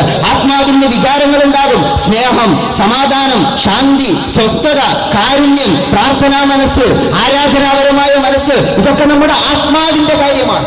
ആത്മാവിന്റെ കാര്യം, അതിനെയാണ് നമ്മൾ ആത്മീയത എന്ന് പറയുന്നത്. സ്നേഹം ആത്മീയമായ ഒന്നാണ്, കാരുണ്യം ആത്മീയമായ ഒന്നാണ്, പ്രാർത്ഥനാ മനസ്സ് ആത്മീയമായ ഒന്നാണ്. ഈ ആത്മാവിനെ സ്നേഹിക്കാൻ പറഞ്ഞു, സ്നേഹിക്കാൻ പറഞ്ഞു, സ്നേഹം കൊടുക്കാൻ പറഞ്ഞു, മനസ്സിന്റെ ആത്മാവിന്റെ സമാധാനത്തെ കുറിച്ച് പറഞ്ഞു. അലാ ബിദിക്രില്ലാഹി തത്മഇന്നുൽ ഖുലൂബ്, അലാ ബിദിക്രില്ലാഹി തത്മഇന്നുൽ ഖുലൂബ്. സമാധാനമുള്ള ആത്മാവിനെ കുറിച്ച് സംസാരിച്ചു. ഇസ്ലാമിന്റെ സത്യനിരത്വം എന്ന് പറയുന്നത് നിങ്ങളുടെ ആരോഗ്യം കാക്കണമെന്ന് പറഞ്ഞു, രോഗം വന്നാൽ ചികിത്സിക്കണമെന്ന് പറഞ്ഞു, ശരീരത്തിന്റെ സൗന്ദര്യം സൂക്ഷിക്കണമെന്ന് പറഞ്ഞു, നിങ്ങളുടെ മുടി ചീകി വെക്കണം, മുടിയെ ആദരിക്കണം എന്ന് വരെ പഠിപ്പിച്ചുകൊണ്ടാണ് ശരീരത്തിന്റെ സൗന്ദര്യത്തെ കുറിച്ച് പറഞ്ഞത്. നിങ്ങൾക്ക് രോഗം വന്നാൽ മരുന്ന് തന്നിട്ടില്ല, അതുകൊണ്ട് നിങ്ങൾ രോഗത്തിന് ചികിത്സിക്കണമെന്ന് പഠിപ്പിച്ചു. രോഗത്തിന് ചികിത്സിച്ചിട്ട് ശരീരത്തിന്റെ അതുപോലെ നിങ്ങൾ ഭക്ഷണം കഴിക്കണം. ഭക്ഷണം കടുത്തേക്ക് വന്ന് പേർഷ്യൻ ഡോക്ടറെ തിരിച്ചയച്ചിട്ട് എന്താ പറഞ്ഞ? ഞങ്ങൾക്ക് രോഗം വരില്ല, കാരണം ഞങ്ങൾ വിശക്കുമ്പോഴവരാ. അപ്പൊ വിശക്കുമ്പോൾ ഭക്ഷണം കഴിക്കണം, അപ്പോഴേ ആയിത്തീരും. എന്നിട്ടോ നിങ്ങളോട് പറഞ്ഞു നിങ്ങൾ വിശ്രമിക്കണം, രാപ്പകലില്ലാതെ നിങ്ങൾ അധ്വാനിക്കരുത്, നിങ്ങൾ വിശ്രമിക്കണം. അതിനാണ് രാത്രി നിശ്ചയിച്ചത്. എപ്പോഴും ആരാധനകളും അനുഷ്ഠാനങ്ങളും റസൂലുള്ളാഹി സ്വല്ലല്ലാഹു അലൈഹി വസല്ലം എന്ന് പറഞ്ഞാൽ നമസ്കാരവും പ്രാർത്ഥനയുമുള്ള ഇസ്ലാം ഉറക്കവും ശരീരത്തിന്റെ ആരോഗ്യവും സംരക്ഷിക്കുന്നു എന്നതാണ്. ഇതിനെയാണ് ഇസ്ലാമിന്റെ സന്തുലിതത്വം എന്ന്. വിശ്രമം ആവശ്യമില്ലാത്ത കർമ്മമാണ് മനുഷ്യന്റേത് എങ്കിൽ നമുക്ക് രാത്രി നിങ്ങൾ എടുത്തു നോക്കൂ. ചില സമയത്ത് കൂടുതലും പകല് കുറവാണ്, ചില സമയത്ത് പകല് കൂടുതലും രാത്രി മാറി വന്നുകൊണ്ടേയിരിക്കുന്നു. അപ്പൊ ഞാൻ പറയുന്നത് ഇസ്ലാമിക നിയമങ്ങളെ നമ്മൾ എടുത്ത് പരിശോധിച്ചാൽ അവിടെ ആത്മീയതയോ ആത്മാവിനെ അവഗണിച്ചിട്ടുള്ള ശാരീരിക ക്ഷമതയോ ഇസ്ലാം പഠിപ്പിക്കുന്നില്ല. ഇസ്ലാം രണ്ടും ചേർത്ത് നിർത്തുന്നു. ഇത് ഇസ്ലാമിന്റെ സന്തുലിത ഏറ്റവും മനോഹരമായ ഒരു വശമാണ്. ഒരിക്കൽ റസൂലുള്ളാഹി സ്വല്ലല്ലാഹു അലൈഹി വസല്ലമയുടെ സ്വഹാബികളിൽ ചിലര് റസൂലുള്ളാഹിന്റെ അടുത്ത് വന്നിട്ട്, ഭാര്യമാരുടെ അടുത്ത് വന്നിട്ട് ചോദിച്ചു, റസൂലുള്ളാഹിന്റെ ആരാധന എങ്ങനെയാ? അങ്ങനെ അതൊക്കെ കേട്ടപ്പം കഅന്നഹും തഖാലൂഹു, അവര് പറഞ്ഞു റസൂലുള്ളാഹിന്റെ ആരാധന വളരെ കുറവാണല്ലോ. കഅന്നഹും തഖാലൂഹു ഖലീൽ, ഇത് വളരെ കുറവാണെന്ന് തോന്നി. നമ്മുടെ നാട്ടിലെ ആളുകൾക്ക് തോന്നുന്നുണ്ടല്ലോ, ഇവിടെ ആത്മീയതയില്ല, നാട് വിട്ടു പോയാൽ ആത്മീയതയുള്ളൂ. ഷർട്ട് ഇത്ര ഇറങ്ങിയാൽ ആത്മീയതയില്ല, അത് മുട്ടിന്റെ താഴോട്ട് ഇറങ്ങണം എന്നാലേ ആത്മീയതയുള്ളൂ. പിന്നെ പാന്റ് താഴോട്ട് മുകളിലോട്ട് കയറി വരണം, അപ്പോഴേ ആത്മീയതയുള്ളൂ. ഇങ്ങനെ ആത്മീയതയെ ആളുകൾ അളക്കുന്ന പല മാനദണ്ഡങ്ങളുണ്ട്. റസൂലുള്ളാഹിന്റെ ആത്മീയതയെയും അളത്തു, ഇസ്ലാമിക പ്രവർത്തകരുടെ ആത്മീയതയെ അളക്കുന്നവരുണ്ട്. ആളുകൾ ആത്മീയതയും ആരാധനയും ഒന്നായി കാണാൻ ഇൻഷാ അല്ലാഹ് വഴിയെ ഞാനത് വിശദീകരിക്കും. അതാണ് അതിന്റെ ഒരു പ്രശ്നം. ഇരിക്കട്ടെ, ഞാൻ പറയുന്നത് ആ റസൂലുള്ളാഹിന്റെ ഇന്ന് ആത്മീയത കിട്ടില്ല. ഇത് റസൂലുള്ളാഹിന്റെ ആത്മീയത കുറവാണ്. ആത്മീയതക്ക് ഒരു കുറവില്ല. എനിക്ക് അല്ലാഹ് തന്ന ആത്മീയത ഞാൻ കൊണ്ട് നടക്കുന്നുണ്ട്. എന്നിട്ട് റസൂലുള്ളാഹി അവരോട് പറഞ്ഞു, അവരിൽ ഒരാൾ തീരുമാനിച്ചത് ഇനി രാത്രി ഉറങ്ങുകയില്ല, രാത്രി മുഴുവൻ നിസ്കാരം. ഇല്ലേ, നമുക്കും തോന്നും ചിലപ്പോ നമസ്കാരത്തിന്റെ പോരിശ വിശദീകരിക്കുന്നത് കേട്ടാൽ ആളുകൾക്ക് തോന്നും നമസ്കാരം തന്നെയാണ് ദീനെന്ന്. അങ്ങനെ ഒരു ദീനില്ല. നമസ്കാരവും സക്കാത്തും കൂടിയതാ ദീൻ. ചില ആളുകളുണ്ട്, അവരുടെ മുഖ്യമായ പണി നമസ്കാരം പഠിപ്പിക്കല. നമസ്കാരം പഠിപ്പിക്കുന്നത് നല്ലതാ, പക്ഷേ സൗഹമാനി എന്ന് പറഞ്ഞ പോലെ, ഇരട്ടപ്പെട്ട സന്തതികൾ എന്ന് പറഞ്ഞ പോലെ നമസ്കാരത്തോടൊപ്പം സക്കാത്തിനെ കൂടി പറഞ്ഞിട്ടുണ്ട്. ഇതാണ് ഇസ്ലാമിന്റെ ബാലൻസിംഗ് എന്ന് പറയുന്നത്. അള്ളാനെ കണ്ടു, മനുഷ്യനെയും കണ്ടു. ഈ സന്തുലിതത്വം തെറ്റിച്ചിട്ടാണ് ചില ആളുകൾ നമസ്കാരം തന്നെയാണ് ദീൻ, അവർ സക്കാത്തിനെ കുറിച്ച് മിണ്ടില്ല. ഇങ്ങനെ ഒരു ഇസ്ലാമുണ്ടോ? അപ്പൊ ഞാൻ പറയുന്നത്, കുറച്ചാളുകൾ റസൂലുള്ളാഹിന്റെ ആത്മീയത പോരാന്ന് പറഞ്ഞിട്ട് അതിൽ ഒരാൾ തീരുമാനിച്ചു ഇനി രാത്രി ഞാൻ ഉറങ്ങൂല, പിന്നെയോ രാത്രി ഫുൾ നമസ്കാരം തന്നെ. റസൂലുള്ളാഹി അവനെ വിളിച്ചിട്ട് പറഞ്ഞു, വലിയ അലൈക അലൈക ഹഖ, എടോ നിന്റെ കണ്ണുകളോട് നിനക്ക് ബാധ്യതയുണ്ട്. അള്ളാഹിനോട് ബാധ്യതയുണ്ട്, മാതാപിതാക്കളോട് ബാധ്യതയുണ്ട്, ഭാര്യയോട് ഭർത്താവിനോട് ബാധ്യതയുണ്ട്, മക്കളോട് ബാധ്യതയുണ്ട്, സമൂഹത്തോട് ബാധ്യതയുണ്ട്. ഇതൊക്കെ നമുക്ക് മനസ്സിലാക്കാം. പക്ഷേ റസൂലുള്ളാഹി പറഞ്ഞു, വലിയ അലൈക അലൈക ഹഖ, നിന്റെ കണ്ണുകളോട് നിനക്ക് ബാധ്യതയുണ്ട്. ഇസ്ലാമിൻ ബാലൻസ്ഡായ ഇസ്ലാം എന്താണ് എന്നറിയാൻ ഇതിനപ്പുറം നമ്മൾ വേറെ നോക്കേണ്ടതില്ല. നിങ്ങളെടുത്ത് നോക്കൂ, നമുക്ക് നമസ്കരിച്ചാൽ വല്ലാത്ത ഒരു ആത്മീയത കിട്ടും. നബി എന്താ ചെയ്തേ? നബി നമസ്കരിക്കാൻ നിന്നു ഒരിക്കൽ.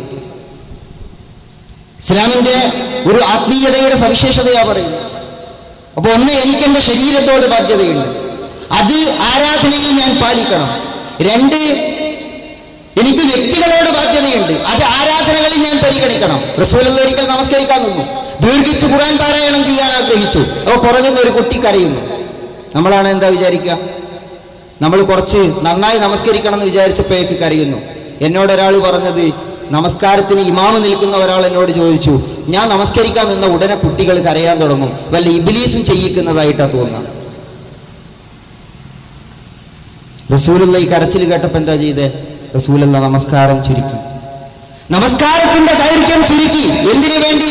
കുഞ്ഞിന്റെ കരച്ചിലിന്റെ ബഹളം കേട്ടിട്ട് അതിന്റെ അസ്വസ്ഥത കൊണ്ടല്ല, മറിച്ച് ആ കുഞ്ഞ് കരയുമ്പോൾ കുഞ്ഞിന്റെ ഉമ്മയുടെ മനസ്സിന്റെ വേദന, ആ വേദനക്ക് റസൂലുള്ള ഇട്ട വിലയെന്താണ്? നമസ്കാരത്തിന്റെ ദൈർഘ്യം വെട്ടിച്ചുരുക്കുക എന്നുള്ളതാ. നമുക്ക് ചെയ്യാൻ തോന്നുന്നു അങ്ങനെ ചെയ്യാൻ കഴിയുന്നിടത്താണ് ഇസ്ലാമിന്റെ സൗന്ദര്യമുള്ളത്. അള്ളാഹുവിന് കൊടുക്കേണ്ട പ്രാർത്ഥന കൊടുക്കുമ്പോൾ മനുഷ്യന്റെ വേദനകൾ കൂടി അറിയണമെന്ന് പഠിപ്പിക്കുന്നു ഇസ്ലാം. ഇത് രണ്ടും ചേർക്കുന്നതാണ് ഇസ്ലാം. നമുക്ക് അള്ളാഹുവിന്റെ മാർഗത്തിൽ യാത്ര ചെയ്താൽ കിട്ടുന്ന വലിയ പ്രതിഫലമുണ്ട്. അള്ളാഹുവിന്റെ മാർഗത്തിൽ ആരാധനകൾ നിർവഹിച്ചാൽ കിട്ടുന്ന വലിയ പ്രതിഫലമുണ്ട്, വലിയ നിർവൃതിയുണ്ട്. നിങ്ങൾ ആലോചിച്ച് നോക്കൂ, ഒരു ഉമ്മയുടെ മനസ്സിന് ഒരു മകനിൽ നിന്ന് സ്നേഹവും സാന്ത്വനവും കിട്ടുമ്പോഴുള്ള നിർവൃതിയോ? ഇത് രണ്ടും ചേരുന്നതാ ഇസ്ലാം. ചില ആളുകൾ ആത്മീയതയുടെ മോക്ഷം തേടിയോ ഷഹാദത്തിന്റെ പദവി തേടിയോ ഒക്കെ ആളുകൾ നാട് വിട്ടു പോകുന്നു. അവരെന്താ പറയുന്നത്? അങ്ങനെ പോയാലേ ഇസ്ലാം സാർത്ഥകമാകും, ഞങ്ങളുടെ ഇസ്ലാം പൂർണ്ണമാകും, ഞങ്ങൾക്ക് സ്വർഗം കിട്ടും. അങ്ങനെ ആളുകൾ വിശ്വസിക്കുന്നു പല കാരണത്താൽ. അത് കാരണമൊന്നും വിശദീകരിക്കാനുള്ള സമയം നമ്മുടെ മുമ്പിലില്ല. അങ്ങനെ നാട് വിട്ടു പോയിട്ട് ആളുകൾ അവരുടെ ഈമാനും ഇസ്ലാമും പൂർത്തീകരിക്കാൻ ശ്രമിക്കുന്നു. അവരുടെ കുടുംബം, അപ്പൊ അവരുടെ കുടുംബത്തോടുള്ള ബാധ്യത, അവരുടെ മാതാപിതാക്കളോടുള്ള ബാധ്യത, അവരുടെ സമൂഹത്തോടുള്ള ബാധ്യത, ഇത് മുഴുവൻ അവർ ചവിട്ടിമതിച്ചിട്ടാണ് ഇത് ചെയ്യുന്നത്. അവർ മനസ്സിലാക്കിയ ഇസ്ലാം എന്നത് ഖുർആനിക വിരുദ്ധമാണ്. അവർ മനസ്സിലാക്കിയ മതം ഇസ്ലാമിക വിരുദ്ധമാണ്. അങ്ങനെയാണ് പറയേണ്ടത്. അവർ മനസ്സിലാക്കിയ മതം ഇസ്ലാമിക വിരുദ്ധമാണ്. കാരണം നിങ്ങൾ ആലോചിച്ച് നോക്കൂ, നമ്മുടെ നാട്ടിൽ നിന്ന് കുറെ ആളുകൾ നാട് വിട്ടുപോയി. കുറച്ചാളുകളാണെങ്കിലും അതിനൊരു പ്രത്യാഘാതം ഉണ്ടായി, സാമൂഹികവും രാഷ്ട്രീയവുമായ പ്രത്യാഘാതം. ആ പ്രത്യാഘാതങ്ങളൊക്കെ നമ്മൾ മാറ്റിവെച്ചിട്ട് ആ കുടുംബത്തിലെ ഉമ്മയെയും ഉപ്പയെയും കുറിച്ച് ചിന്തിക്കുക. പോകുന്ന ആളുകൾ പറഞ്ഞത്, അങ്ങനെ പോയാലേ ഞങ്ങളുടെ ഇസ്ലാം പൂർത്തിയാകുന്ന, ഞങ്ങളുടെ ഈമാൻ പൂർത്തിയാകുന്ന. അത് രണ്ടർത്ഥത്തിലാണെങ്കിലും, വിശുദ്ധി സംരക്ഷിക്കാനാണെങ്കിലും രക്തസാക്ഷ്യം കൊതിച്ചിട്ടാണെങ്കിലും അപ്പോഴാണ് ഞങ്ങളുടെ ഈമാൻ പൂർത്തിയാകുന്നത്. അപ്പൊ അവരുടെ ഉമ്മ അനുഭവിക്കുന്ന വേദന, ഉപ്പ അനുഭവിക്കുന്ന വേദന, കുടുംബം അനുഭവിക്കുന്ന വേദന. വലാ തഖുല്ലഹുമാ ഉഫ്ഫിൻ വലാ തൻഹർഹുമാ. മാതാപിതാക്കളോട് വെറുപ്പിന്റെ അല്ലെങ്കിൽ എന്താ പറയാ, ഒരു ചെറിയ ഒരു വാക്ക്, അതൃപ്തിയുടെ ഏറ്റവും ചെറിയ ഒരു വാക്ക് പോലും പറയരുത്. അങ്ങനെയുള്ള ആൾ ഉമ്മയെ ജീവിതം മുഴുവൻ തീ തീറ്റിച്ചിട്ട്, ഉപ്പയെ ജീവിതം മുഴുവൻ തീ തീറ്റിച്ചിട്ട്, സമുദായത്തെ മുഴുവൻ പ്രതികൂട്ടിലും പ്രതിസന്ധിയിലുമാക്കിയിട്ടാണ് ഇവർ പോകുന്നത്. ഇവർക്ക് എന്ത് ഇസ്ലാമാ ഉള്ളത്? സ്വന്തം മാതാവിന്റെ കണ്ണുനീർ കാണാത്ത ഇസ്ലാം എന്ത് ഇസ്ലാമാണ്? റസൂലുള്ളാഹി സ്വല്ലല്ലാഹു അലൈഹി വസല്ലമയുടെ മുമ്പിൽ ഒരു സൈനിക നീക്കം നടത്താൻ ഒരുങ്ങുമ്പോഴാണ് റസൂലുള്ളാഹിന്റെ മുമ്പിൽ സഹാബി വന്നു നിന്നിട്ട് പറയുന്നത്, റസൂലെ എന്നെയും സൈന്യത്തിൽ ചേർക്കണം. റസൂലുള്ള ചോദിച്ചു, ആ ഹയ്യൻ വാലിദാക്, നിന്റെ മാതാപിതാക്കൾ ജീവിച്ചിരിപ്പുണ്ടോ? അയാൾ പറഞ്ഞു, ഉണ്ട്. ഫഫീഹിമാ ഫജാഹിദ്, എങ്കിൽ നീ തിരിച്ചു പോയിട്ട് മാതാപിതാക്കളെ സംരക്ഷിക്ക്, പരിചരിക്ക്, അതാണ് നിന്റെ ജിഹാദ്. ഇത് പഠിപ്പിച്ച ഇസ്ലാമിനെ എങ്ങനെയാണ് നമ്മുടെ മതമാക്കിയിട്ട് നമ്മൾ മാറ്റിയത്? ആളുകൾ സന്തുലിതമായ ഒരു ഇസ്ലാമിൽ നിന്ന് എങ്ങനെയാണ് ആളുകൾ തെറ്റിപ്പോകുന്നത് എന്ന് നമുക്ക് ഇതിൽ നിന്ന് മാത്രം മനസ്സിലാക്കാൻ പറ്റും. ഇവിടെയാണ് ഇസ്ലാമിക പ്രസ്ഥാനം കാലത്തിന്റെ ചുവരെഴുത്ത് വായിച്ചുകൊണ്ടുള്ള ഒരു സമ്മേളന പ്രമേയം മുന്നോട്ട് വെച്ചിട്ടുള്ളത്. ഇസ്ലാമിക പ്രസ്ഥാനം എപ്പോഴും സമ്മേളനം നടത്താറില്ല. ഓരോ 3 വർഷവും ഓരോ 4 വർഷവും കൂടുമ്പോൾ നിശ്ചിതമായ അളവിൽ ഇങ്ങനെ സമ്മേളന മാമാങ്കങ്ങൾ നടത്തിക്കൊണ്ടിരിക്കുന്ന പരിപാടി ഇസ്ലാമിക പ്രസ്ഥാനത്തിനില്ല. കാലത്തോട് സമൂഹത്തോട് കൃത്യമായി സംവദിക്കണമെന്ന് തോന്നുന്ന നിർണായകമായ ചരിത്ര സന്ദർഭങ്ങളിൽ അത് സമൂഹത്തിന്റെ മുമ്പിൽ എഴുന്നേറ്റ് നിന്നിട്ടുണ്ട്. എനിക്ക് തോന്നുന്നു കേരളീയ മുസ്ലിം സമൂഹത്തെ വിശേഷിച്ചും അഭിസംബോധന ചെയ്യേണ്ടുന്ന വളരെ മനോഹരമായ ഒരു പ്രമേയവുമായിട്ടാണ് വളരെ ധീരമായി ഇസ്ലാമിക പ്രസ്ഥാനം എഴുന്നേറ്റ് നിന്നിട്ടുള്ളത്. ഈ പ്രസംഗം കേൾക്കുന്ന, ഈ ശബ്ദം ചോദിക്കുന്ന വിവിധ വിഭാഗത്തിൽപ്പെട്ട സഹോദരന്മാരോട് എനിക്ക് പറയാനുള്ളത്, നിങ്ങളുടെ കയ്യിലുള്ള മതത്തിൽ നിന്ന് പ്രവാചകന്മാർ പഠിപ്പിച്ച, ഖുർആൻ പഠിപ്പിച്ച ഇസ്ലാമിലേക്ക് നിങ്ങൾ കടന്നു വരണമെന്നാണ് ഇസ്ലാമിക പ്രസ്ഥാനത്തിന് പറയാനുള്ളത്. ആ മതവും ഇസ്ലാമും തമ്മിൽ വ്യത്യാസമുണ്ട്. ആ മതവും ഇസ്ലാമും തമ്മിൽ വ്യത്യാസമുണ്ട്. ആ വ്യത്യാസത്തെ നമ്മൾ അറിയേണ്ടതുണ്ട്. നിങ്ങൾ എടുത്തു നോക്കൂ, മനുഷ്യന്റെ ഈ സന്തുലിതത്വത്തിന്റെ മറ്റൊരു ഉദാഹരണം, റമദാനിന്റെ പകൽ നിങ്ങൾ ഭക്ഷണം കഴിക്കരുത്, ഭാര്യ ഭർത്താക്കന്മാർ ശാരീരിക ബന്ധത്തിൽ ഏർപ്പെടരുത്, ഇത് ഇസ്ലാം പറഞ്ഞിട്ടുള്ളതാ. അപ്പൊ ഇസ്ലാമിന് നിശ്ചയിച്ചുകൂടെ റമദാനിന്റെ രാത്രിയും വേണ്ട, റമദാനിന്റെ രാത്രിയും വേണ്ട ശാരീരിക ബന്ധം? ഒരു മാസമല്ലേ, ബാക്കി 11 മാസം ആകാമല്ലോ. എന്താണ് ആ മുഴുവൻ ആത്മീയതയ്ക്ക് വേണ്ടി നീക്കിവെക്കുക? അങ്ങനെയാണ് ആളുകൾ വിചാരിച്ച്, നിശ്ചിത ദിവസം മുഴുവൻ ആത്മീയതയ്ക്ക്, നാടും വീടും വിട്ടുപോകുന്ന ആത്മീയത. അങ്ങനെ ഒരു ആത്മീയത ഇസ്ലാമിലില്ല.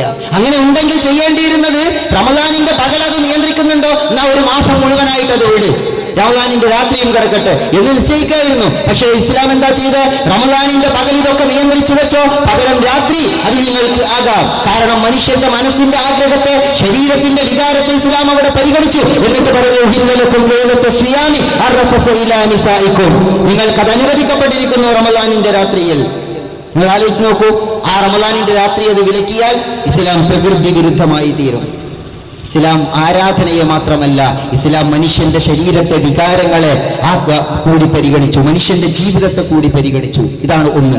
രണ്ടാമത്തേത്, ഇസ്ലാം വ്യക്തിയെ മാത്രമല്ല, വ്യക്തി, കുടുംബം, സമൂഹം, ഇങ്ങനെയാണ് നമ്മുടെ ഒരു ശ്രേണി കിടക്കുന്നത്. വ്യക്തിയുണ്ട്, വ്യക്തിയിൽ നിന്ന് കുടുംബമുണ്ട്, കുടുംബം ചേരുന്ന സമൂഹമുണ്ട്.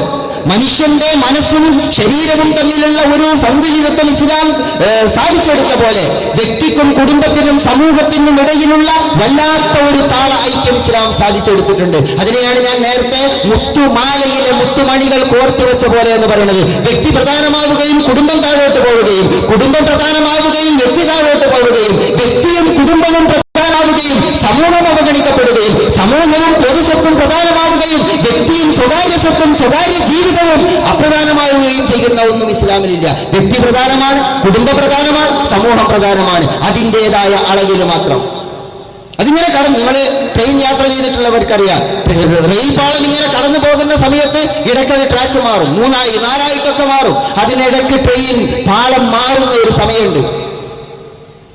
ചിലപ്പോൾ നമുക്ക് അറിയാനേ പറ്റില്ല, ചിലപ്പോൾ ചെറിയൊരു മാറ്റം മാത്രം. ഇതുപോലെയാണ് ഇസ്ലാം.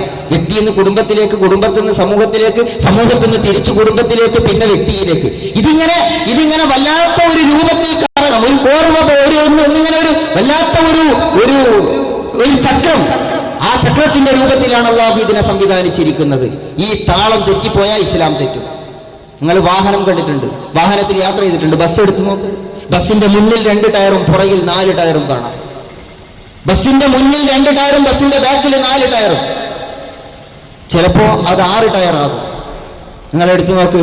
എന്നാ ഒരാൾ തീരുമാനിക്കുകയാണ്, ഇനി മുതൽ എന്റെ ബസ്സിന്റെ 4 ടയറും മുന്നിലിരിക്കട്ടെ, 2 ടയർ പുറകിലിരിക്കാൻ മതി. അങ്ങനെ ബസ് ഓടും? ഇല്ല. പക്ഷെ ആളുകൾ ഇസ്ലാമിനോട് ചെയ്തത് അങ്ങനെയാണ്. ചില ആളുകൾ പുറകിൽ വെക്കേണ്ട സാധനമൊക്കെ എടുത്ത് മുന്നിലിട്ടിട്ട് ഇതാണ് ഇസ്ലാം എന്ന് വിചാരിച്ചു. അങ്ങനെയാണ് ഇസ്ലാമിന്റെ താളം തെറ്റിപ്പോയത്, അവർ തന്നെ വീണുപോയത്. അങ്ങനെ 4 ടയർ മുന്നിലിട്ട് ഓടുന്ന ഒരു ബസ്സിന് എന്തൊക്കെ പ്രശ്നം ഉണ്ടാകുമെന്ന് പറയാൻ എനിക്കറിയില്ല. പക്ഷേ ഇസ്ലാമിന്റെ താളം അങ്ങനെ തെറ്റിച്ചു കളഞ്ഞാൽ പോകുന്നവർ, ഡ്രൈവർമാർ ഉൾപ്പെടെ എല്ലാവരും വീണു പോകും. ആ പാതകം അല്ലെങ്കിൽ ആ ദുരന്തം, ആ അപകടം സംഭവിച്ച ആളുകളെ നമുക്ക് കാണാൻ കഴിയും. റെയിൽ പാളങ്ങളിലെ വിള്ളൽ പോലുള്ള ഇസ്ലാമിന്റെ ഈ ഒരു താളക്രമത്തിൽ വിള്ളലുണ്ടാവുക. താളം തെറ്റിയ മതത്തെ നമുക്ക് കാണാം. അതിൽ നിന്ന് താളം തെറ്റിയ മതമാണ് ആത്മീയതയുടെ അതിപ്രസരമുള്ള മതം, അല്ലെങ്കിൽ ആരാധനകളുടെ അതിപ്രസരമുള്ള മതം, ഒളിച്ചോടുന്ന, ജീവിതത്തിൽ നിന്ന് ഒളിച്ചോടുന്ന മതം, നാട്ടിൽ നിന്ന് ഒളിച്ചോടുന്ന മതം, മനുഷ്യന്റെ ബന്ധങ്ങളെ മതവും സമുദായവും നോക്കി അറുത്തുമാറ്റണമെന്ന് നാടുനീളെ പ്രസംഗിച്ച് നടക്കുന്ന വർഗീയതയെയും സാമുദായികതയെയും തിരിച്ചെടുക്കുന്ന മതം, ബന്ധവിച്ഛേദനത്തിന്റെ മതം. മതം അത് താളം തെറ്റിപ്പോയ മതമാണ്. അനുഷ്ഠാനങ്ങളിൽ വല്ലാത്ത കാർക്കശ്യം പുലർത്തുന്ന മതം. താടിയുടെ നീളത്തെയും പാന്റിന്റെ ഇറക്കത്തെക്കുറിച്ചും വല്ലാത്ത കാർക്കശ്യം പുലർത്തുന്ന മതമുണ്ടല്ലോ. ഹറാമും ഷിർക്കും മാത്രം മാറി മാറി വരുന്ന കാർക്കശ്യത്തിന്റെ മതം. വേറെ ഒന്നും ഉണ്ടാവില്ല. ഒന്ന് എടുത്തു നോക്കിയാൽ ഹലാൽ അല്ലെങ്കിൽ ഹറാം, ഒന്ന് എടുത്തു നോക്കിയാൽ തൗഹീദ് അല്ലെങ്കിൽ ഷിർക്ക്. ഇതിനിടയ്ക്ക് ഇങ്ങനെ കിടന്നിട്ട് മനുഷ്യനെ പ്രയാസപ്പെടുത്തുന്ന മതം. അതിനും അപ്പുറത്ത് പോയാൽ ആത്മീയതയെ കച്ചവടവൽക്കരിച്ച് മനുഷ്യന്റെ പോക്കറ്റിലുള്ളത് മുഴുവൻ കീശയിലാക്കുന്ന പൗരോഹിത്യത്തിന്റെ മതം, ആയുധമെടുത്ത് ഭീകരത നടപ്പിലാക്കുന്ന മതം. ഈ മതങ്ങളെല്ലാം താളം തെറ്റിപ്പോയ മതമാണ്. ഇസ്ലാമിൽ നിന്ന് വഴിതെറ്റിപ്പോയ മതങ്ങളാണ്. ഇസ്ലാമിന്റെ സൗന്ദര്യത്തെ തിരിച്ചു പിടിക്കൂ, ഇസ്ലാമിന്റെ സന്തുലിതത്തെ തിരിച്ചു പിടിക്കൂ. നിങ്ങൾ ഒരിക്കലും ഉറുമ്പിനെ ആനയാക്കരുത്. ആളുകൾ ചെയ്തുകൊണ്ടിരിക്കുന്നതാണ്, അവർ ഉറുമ്പിനെ ആനയാക്കി മാറ്റുന്നു. യഥാർത്ഥ ആനയെ കാണില്ല. ഉറുമ്പിനെ ആനയാക്കുകയും യഥാർത്ഥ ആനയെ കാണാതിരിക്കുകയും ചെയ്യുന്നു. നിങ്ങൾ ആലോചിച്ച് നോക്ക്, നമ്മുടെ സമൂഹത്തിൽ നടന്നുകൊണ്ടിരിക്കുന്നത് അതാ. ഒരു ഉദാഹരണം പറഞ്ഞ, നമ്മുടെ നാട്ടിൽ, നമ്മുടെ ലോകത്ത് ഒരുപാട് പ്രശ്നങ്ങളുണ്ട്, ജീവൽ പ്രശ്നങ്ങളുണ്ട്. ഈ ജീവൽ പ്രശ്നങ്ങളെ ഒന്നും അഭിസംബോധന ചെയ്യാൻ നിൽക്കാതെ മതത്തിന്റെ അനുഷ്ഠാനപരമായ വിശദാംശങ്ങൾ, മതത്തിന്റെ ചിഹ്നങ്ങളുമായി ബന്ധപ്പെട്ട വിശദാംശങ്ങൾ, ഇതിന് ഏറ്റവും പ്രധാനപ്പെട്ട വിഷയമായിട്ട് ആളുകൾ എടുക്കും. ഞാനൊരു കഥ കേട്ടിട്ടുണ്ട്, ഒരു വിവരണം. അമേരിക്ക ഇറാഖിൽ അധിനിവേശം നടത്തിക്കൊണ്ടിരുന്ന ഒരു കാലത്ത്, അന്നാണത്രേ അത്തഹിയ്യാത്തിലെ വിരലനക്കത്തെക്കുറിച്ച് ലോക പണ്ഡിതന്മാരിൽ ചിലർ വലിയ ചർച്ച ഉയർത്തിക്കൊണ്ടുവന്നത്. പിഞ്ചു കുഞ്ഞുങ്ങളെ വരെ, ഹോസ്പിറ്റലുകൾ വരെ, സ്ത്രീകൾ വരെ, യുവതികൾ വരെ ക്രൂരമായി ബലാത്സംഗം ചെയ്യപ്പെടുകയും കൊന്നെടുക്കപ്പെടുകയും ചെയ്യുന്ന ഭീഷണമായ ഒരു സാഹചര്യത്തെ ഇറാഖിലെ ജനത അനുഭവിച്ചുകൊണ്ടിരുന്ന സന്ദർഭത്തിൽ ഇസ്ലാമിന്റെ ഏത് മുൻഗണനാക്രമം അനുസരിച്ചാണ് അത്തഹിയ്യാത്തിലെ വിരലനക്കം പ്രധാനമായി തീർന്നത് എന്ന് നമ്മൾ ആലോചിക്കണം. ദീനിന്റെ അടിസ്ഥാനങ്ങളും ദീനിന്റെ ശാഖകളും തമ്മിലുള്ള വ്യത്യാസം നഷ്ടപ്പെട്ടു പോവുക, ഇതാണ് അസന്തുലിതത്വത്തിന്റെ ഏറ്റവും പ്രധാനപ്പെട്ട ഉദാഹരണം. ഉദാഹരണത്തിന് നിങ്ങൾ ആലോചിച്ച് നോക്കൂ, അല്ലാഹുവല്ലാത്തവരെ വിളിച്ചു പ്രാർത്ഥിക്കാൻ പാടില്ല. അതുവല്ലാത്തവരോട് പ്രാർത്ഥിക്കുന്നത് അടിസ്ഥാനപരമായ വിഷയമാണ്. അവരെ വിളിച്ചു പ്രാർത്ഥിക്കുന്നതും തറാണോ 23 എന്ന് തീരുമാനം കൈവരുന്നിടത്ത് നിങ്ങൾക്ക് നഷ്ടപ്പെട്ടു പോകുന്നു, ഇസ്ലാമിൽ പോകുന്നു എന്ന് നമുക്ക് കാണാൻ കഴിയും. അഭിപ്രായ വ്യത്യാസം ഉണ്ടായിരുന്നതാണ്. ആ അഭിപ്രായ വ്യത്യാസങ്ങളിൽ തീർപ്പ് കൽപ്പിക്കുക എന്നത് നമുക്ക് സാധ്യമാകുന്ന കാര്യമല്ല. സഹോദരന്മാരെ, ഈ സമുദായത്തിന്റെ ഇവിടുത്തെ കാലങ്ങളായി അടിച്ചമർത്തപ്പെട്ടവരുടെ അടിക്ക് യാതൊരു വിലമില്ലാതെ തെരുവിൽ നിർത്തിയിട്ട് പശുവിന്റെ തോലുരിച്ചതിന്റെ പേരിലോ ജയിൽ ചാടി എന്ന് വരുത്തി തീർത്തുകൊണ്ടോ ഇവരുടെ തടിയിൽ ചാട്ടവാറും ഇവരുടെ ശരീരത്തിൽ ചാട്ടവാറുകളും വെടിയുണ്ടകളും തുറന്നു കയറിക്കൊണ്ടിരിക്കുമ്പോഴാണ് നമ്മുടെ നിയമസഭകളിൽ ആളുകൾ താടിയെക്കുറിച്ച് ചർച്ച ചെയ്യുന്നത്. തടി സംരക്ഷിക്കാൻ മനുഷ്യൻ പകരുമ്പോൾ താടിയെക്കുറിച്ച് ചർച്ചകൾ ഉയർത്തിക്കൊണ്ടുവരുന്നത് ഇസ്ലാമിന്റെ അസന്തുലിതമായ ഒരു മതത്തിന്റെ അതേ അളവിൽ ഇസ്ലാമിന്റെ അജണ്ടകളെ, മുൻഗണനകളെ അട്ടിമറിച്ചതുമാണ് എന്ന് നമ്മൾ മനസ്സിലാക്കേണ്ടതുണ്ട്. മുസ്ലിം ലോകത്തിന്റെ ആകാശങ്ങൾ സാമ്രാജ്യത്വത്തിന്റെ പോർവിമാനങ്ങളെ കൊണ്ട് നിറയുമ്പോൾ ആകാശത്തിന്റെ ചെരുവിൽ കാണുന്ന അമ്പിളിക്കലയെ കുറിച്ച്, അമ്പിളിക്കല കാണണോ കാണണ്ടേ, ദൂരദർശിനി ഉപയോഗിക്കണോ വേണ്ടേ, കണക്ക് നോക്കണോ വേണ്ടേ എന്ന് തർക്കിക്കുന്നതിലും വലിയ വിഡ്ഢിത്തം എന്താണുള്ളത് എന്ന് എന്റെ പ്രിയപ്പെട്ട സഹോദരന്മാരെ നമ്മൾ ആലോചിച്ചു നോക്കണം. മനുഷ്യൻ കുടിവെള്ളം കിട്ടാതെ പിടഞ്ഞു മരിക്കുമ്പോൾ, മനുഷ്യൻ പലിശക്കടിയിൽ പിടഞ്ഞു മരിക്കുമ്പോൾ നമുക്ക് എങ്ങനെയാണ് സഹോദരന്മാരെ പാന്റിന്റെ നീളത്തെക്കുറിച്ച് ചർച്ച ചെയ്യാൻ കഴിയുന്നത്? അതുപോലെ തന്നെ ഈ ഒരു രാജ്യത്തെ ഒരുപാട് നിരപരാധികളായ ചെറുപ്പക്കാർ, നിരപരാധികളായ കുട്ടികൾ, അവരെ നൊന്തുപെറ്റ മാതാക്കളുടെ ഗർഭപാത്രം വേദനിച്ച്, അവരെ മുലയൂട്ടിയ മാതാക്കളുടെ മാർഗങ്ങൾ വേദനിച്ച്, അവരെ രാജ്യത്തിന്റെ തലസ്ഥാനത്ത് തെങ്ങളടിച്ചു കറിയുകയും മറുചോദ്യങ്ങൾ ഉന്നയിക്കുമ്പോൾ ജയിലിലടക്കപ്പെടുകയും ചെയ്യുന്ന സാഹചര്യത്തിൽ നമുക്ക് എങ്ങനെയാണ് മുലപ്പാലിന്റെ മതം ചർച്ച ചെയ്യാൻ കഴിയുന്നത്? പ്രിയപ്പെട്ട സഹോദരന്മാരെ, നമ്മൾ ആലോചിക്കണം. മനുഷ്യന്റെ അടിസ്ഥാനപരമായ ജീവിത പ്രശ്നങ്ങളെയാണ് ഇസ്ലാം അഭിസംബോധന ചെയ്തിട്ടുള്ളത്. അത് നിലനിർത്തി കഴിഞ്ഞ ശേഷമാണ് ഇസ്ലാമിന്റെ ബാക്കി വിശദാംശങ്ങൾ വരുന്നത്. ഈ മുൻഗണനകൾ തെറ്റിച്ചുകൂടാത്തതാണ്. അബ്ദുല്ലാഹി ഇബ്നു മസ്ഊദിനെ യമനിലേക്ക് തന്റെ പ്രതിനിധിയായി അയക്കുമ്പോൾ റസൂലുള്ള പറഞ്ഞ ചില കാര്യങ്ങളുണ്ട്. വിശ്വാസത്തെക്കുറിച്ച്, നമസ്കാരത്തെക്കുറിച്ച്, സക്കാത്തിനെ കുറിച്ച് ഇങ്ങനെ ഒരു മുൻഗണനാക്രമം ഇസ്ലാമിനുണ്ട്. ആ മുൻഗണനാക്രമം പാലിക്കാതെ നീ അവിടെ തെളിമ ചൊല്ലിക്കഴിഞ്ഞാൽ, ഷഹാദത്ത് പഠിപ്പിച്ചു കഴിഞ്ഞാൽ നീ ഉടനെ താടിയുടെ നീളം നോക്കണമെന്നല്ല പറഞ്ഞത്. താടി റസൂലുള്ള പഠിപ്പിച്ച സുന്നത്താണ്, ഐച്ഛികമായ കാര്യമാണ്. അത് നിലനിർത്തിയാൽ പ്രവാചക സുന്നത്ത് പിന്തുടർന്ന പുണ്യം കിട്ടും. പക്ഷെ അത് ഉപേക്ഷിച്ചാൽ, അത് കുറ്റകരമായ, അത് ഒരാൾ വ്യക്തിപരമായി ഉപേക്ഷിച്ചാൽ അതൊരു ഹറാമോ അതൊരു ശിർക്കോ ആകുന്നില്ല. മുസ്ലിം സമൂഹത്തിലെ ആളുകൾ ശിർക്കിലേക്ക് കൂട്ടിക്കുത്തിക്കൊണ്ടിരുമ്പോൾ, ആത്മീയതയെ കച്ചവടവൽക്കരിച്ച ആളുകൾ ഒരു സമൂഹത്തെ ഒന്നാകെ റാഞ്ചിയെടുക്കാൻ പരിശ്രമിക്കുമ്പോൾ, നമ്മൾ ഇത്തരത്തിലുള്ള ചെറിയ ചെറിയ വിഷയങ്ങളിലേക്ക് ചർച്ചകളെ ചുരുക്കിക്കൊണ്ടുവരുന്നത് വളരെ വലിയ അപകടമാണ്, അബദ്ധമാണ് എന്ന് എന്റെ പ്രിയപ്പെട്ട സഹോദരന്മാരെ നമ്മൾ മനസ്സിലാക്കണം. ഇരിക്കട്ടെ, ഞാൻ സൂചിപ്പിച്ചു വരുന്നത് ഇസ്ലാമിനെ സംബന്ധിച്ചിടത്തോളം അതിന്റെ മുൻഗണനകളുണ്ട്. ആ മുൻഗണനകളെ തെറ്റിച്ചുകൊണ്ട് ഉള്ള ഒരു അസന്തുലിതത്വം നമ്മൾ സൃഷ്ടിക്കാൻ പാടില്ല. ആ മുൻഗണനയിൽ വരുന്ന ഒരു വ്യക്തിയെ കുറിച്ച് നമ്മൾ പറഞ്ഞു. രണ്ട് കുടുംബവും വ്യക്തിയും സമൂഹവും തമ്മിലുള്ള ബന്ധമാണ്. ഞാൻ എന്ന മകൻ, ഞാൻ എന്ന മകൾ, എനിക്ക് എന്റെ മാതാപിതാക്കളോടുള്ള ബാധ്യത, എന്റെ മാതാപിതാക്കൾ എന്ന നിലയ്ക്ക് എന്നോടുള്ള ബാധ്യത, എനിക്ക് എന്റെ മക്കളോടുള്ള ബാധ്യത. ഇത് വ്യക്തിയും കുടുംബവും തമ്മിലുള്ള ബന്ധത്തിന്റെ ഒന്നാമത്തെ തലമാണ്. ഇത് ദീനിൽ പ്പെട്ടതാണ് എന്ന് മാത്രമല്ല, അള്ളാഹുവിനെ ഇബാദത്തെടുക്കണമെന്ന് പഠിപ്പിക്കുകയും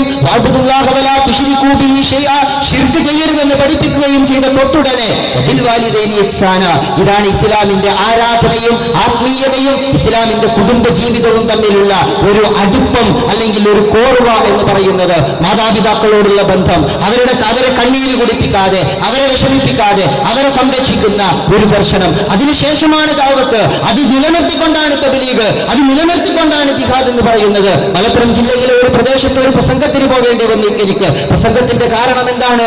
അത് താളം തെറ്റിയ ഒരു ആത്മീയതയായിരുന്നു. വിഷയം ഇങ്ങനെയാണ്. ഗൾഫിൽ നിന്ന് വന്ന ഒരു സഹോദരൻ, അദ്ദേഹത്തിന്റെ ഉപ്പ ഹോസ്പിറ്റലിലായി. അദ്ദേഹം വരുമ്പോ ഉപ്പ ഹോസ്പിറ്റലിൽ കിടക്കുന്നു. ഹോസ്പിറ്റലിൽ ICUവിൽ കിടക്കുന്ന ഉപ്പയെ കണ്ട് പരിചരിച്ച് 1-2 മണിക്കൂർ അവിടെ നിന്ന് വൈകുന്നേരം ഇദ്ദേഹം പോയി. എന്തിനാ പോകുന്നത്? എനിക്ക് ദഅവത്ത് നടത്താനുണ്ട്, എനിക്ക് തബ്ലീഗ് നടത്താനുണ്ട്. അങ്ങനെ അയാൾ പോയിട്ട് നിശ്ചിത ദിവസം കഴിഞ്ഞ് തിരിച്ചു വന്നു. കുറച്ച് മണിക്കൂർ വീണ്ടും ICUവിൽ കിടക്കുന്ന ഉപ്പയുടെ അടുത്ത് നിന്നിട്ട് അയാൾ തിരിച്ചു പോകുന്നു. അയാൾ പണം കൊടുക്കുന്നു ഉപ്പാക്ക്. അയാൾ വിചാരിക്കുന്നത് ഈ നിശ്ചിത ദിവസം അള്ളാഹുവിന്റെ മാർഗത്തിൽ യാത്ര ചെയ്യലാണ് ഇസ്ലാമിലെ ആത്മീയത എന്നതാണ്. അതാണ് ഇസ്ലാമിലെ മുൻഗണനയിൽ ഒന്നാമത് വരുന്നത്. അത് പൂർത്തിയായാൽ ഇസ്ലാം പൂർത്തിയായി എന്ന് അയാളെ ആരൊക്കെയോ ചേർന്ന് തെറ്റിദ്ധരിപ്പിച്ചിരിക്കുന്നു. അവിടെ മാതാവും പിതാവും അനാഥമാകുന്നു, അവിടെ ഭാര്യയും കുട്ടികളും അനാഥമാകുന്നു. കുടുംബ ബന്ധങ്ങൾ വിച്ഛേദിക്കുന്ന ഒരു ഇസ്ലാമില്ല.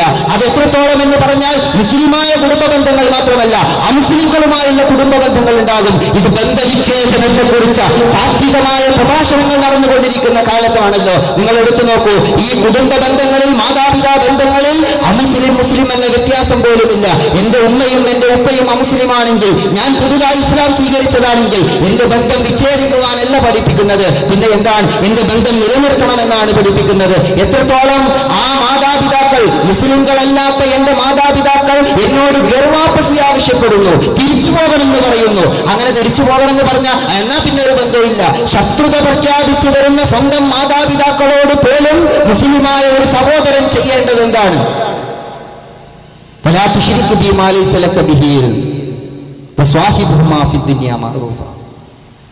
ഗർവാപ്പസി നടത്തണം എന്നാവശ്യപ്പെട്ട ഉമ്മയോട് ദുനിയാവിൽ നന്നായി വർത്തിക്കണം, ബന്ധം വിച്ഛേദിക്കണം എന്നല്ല.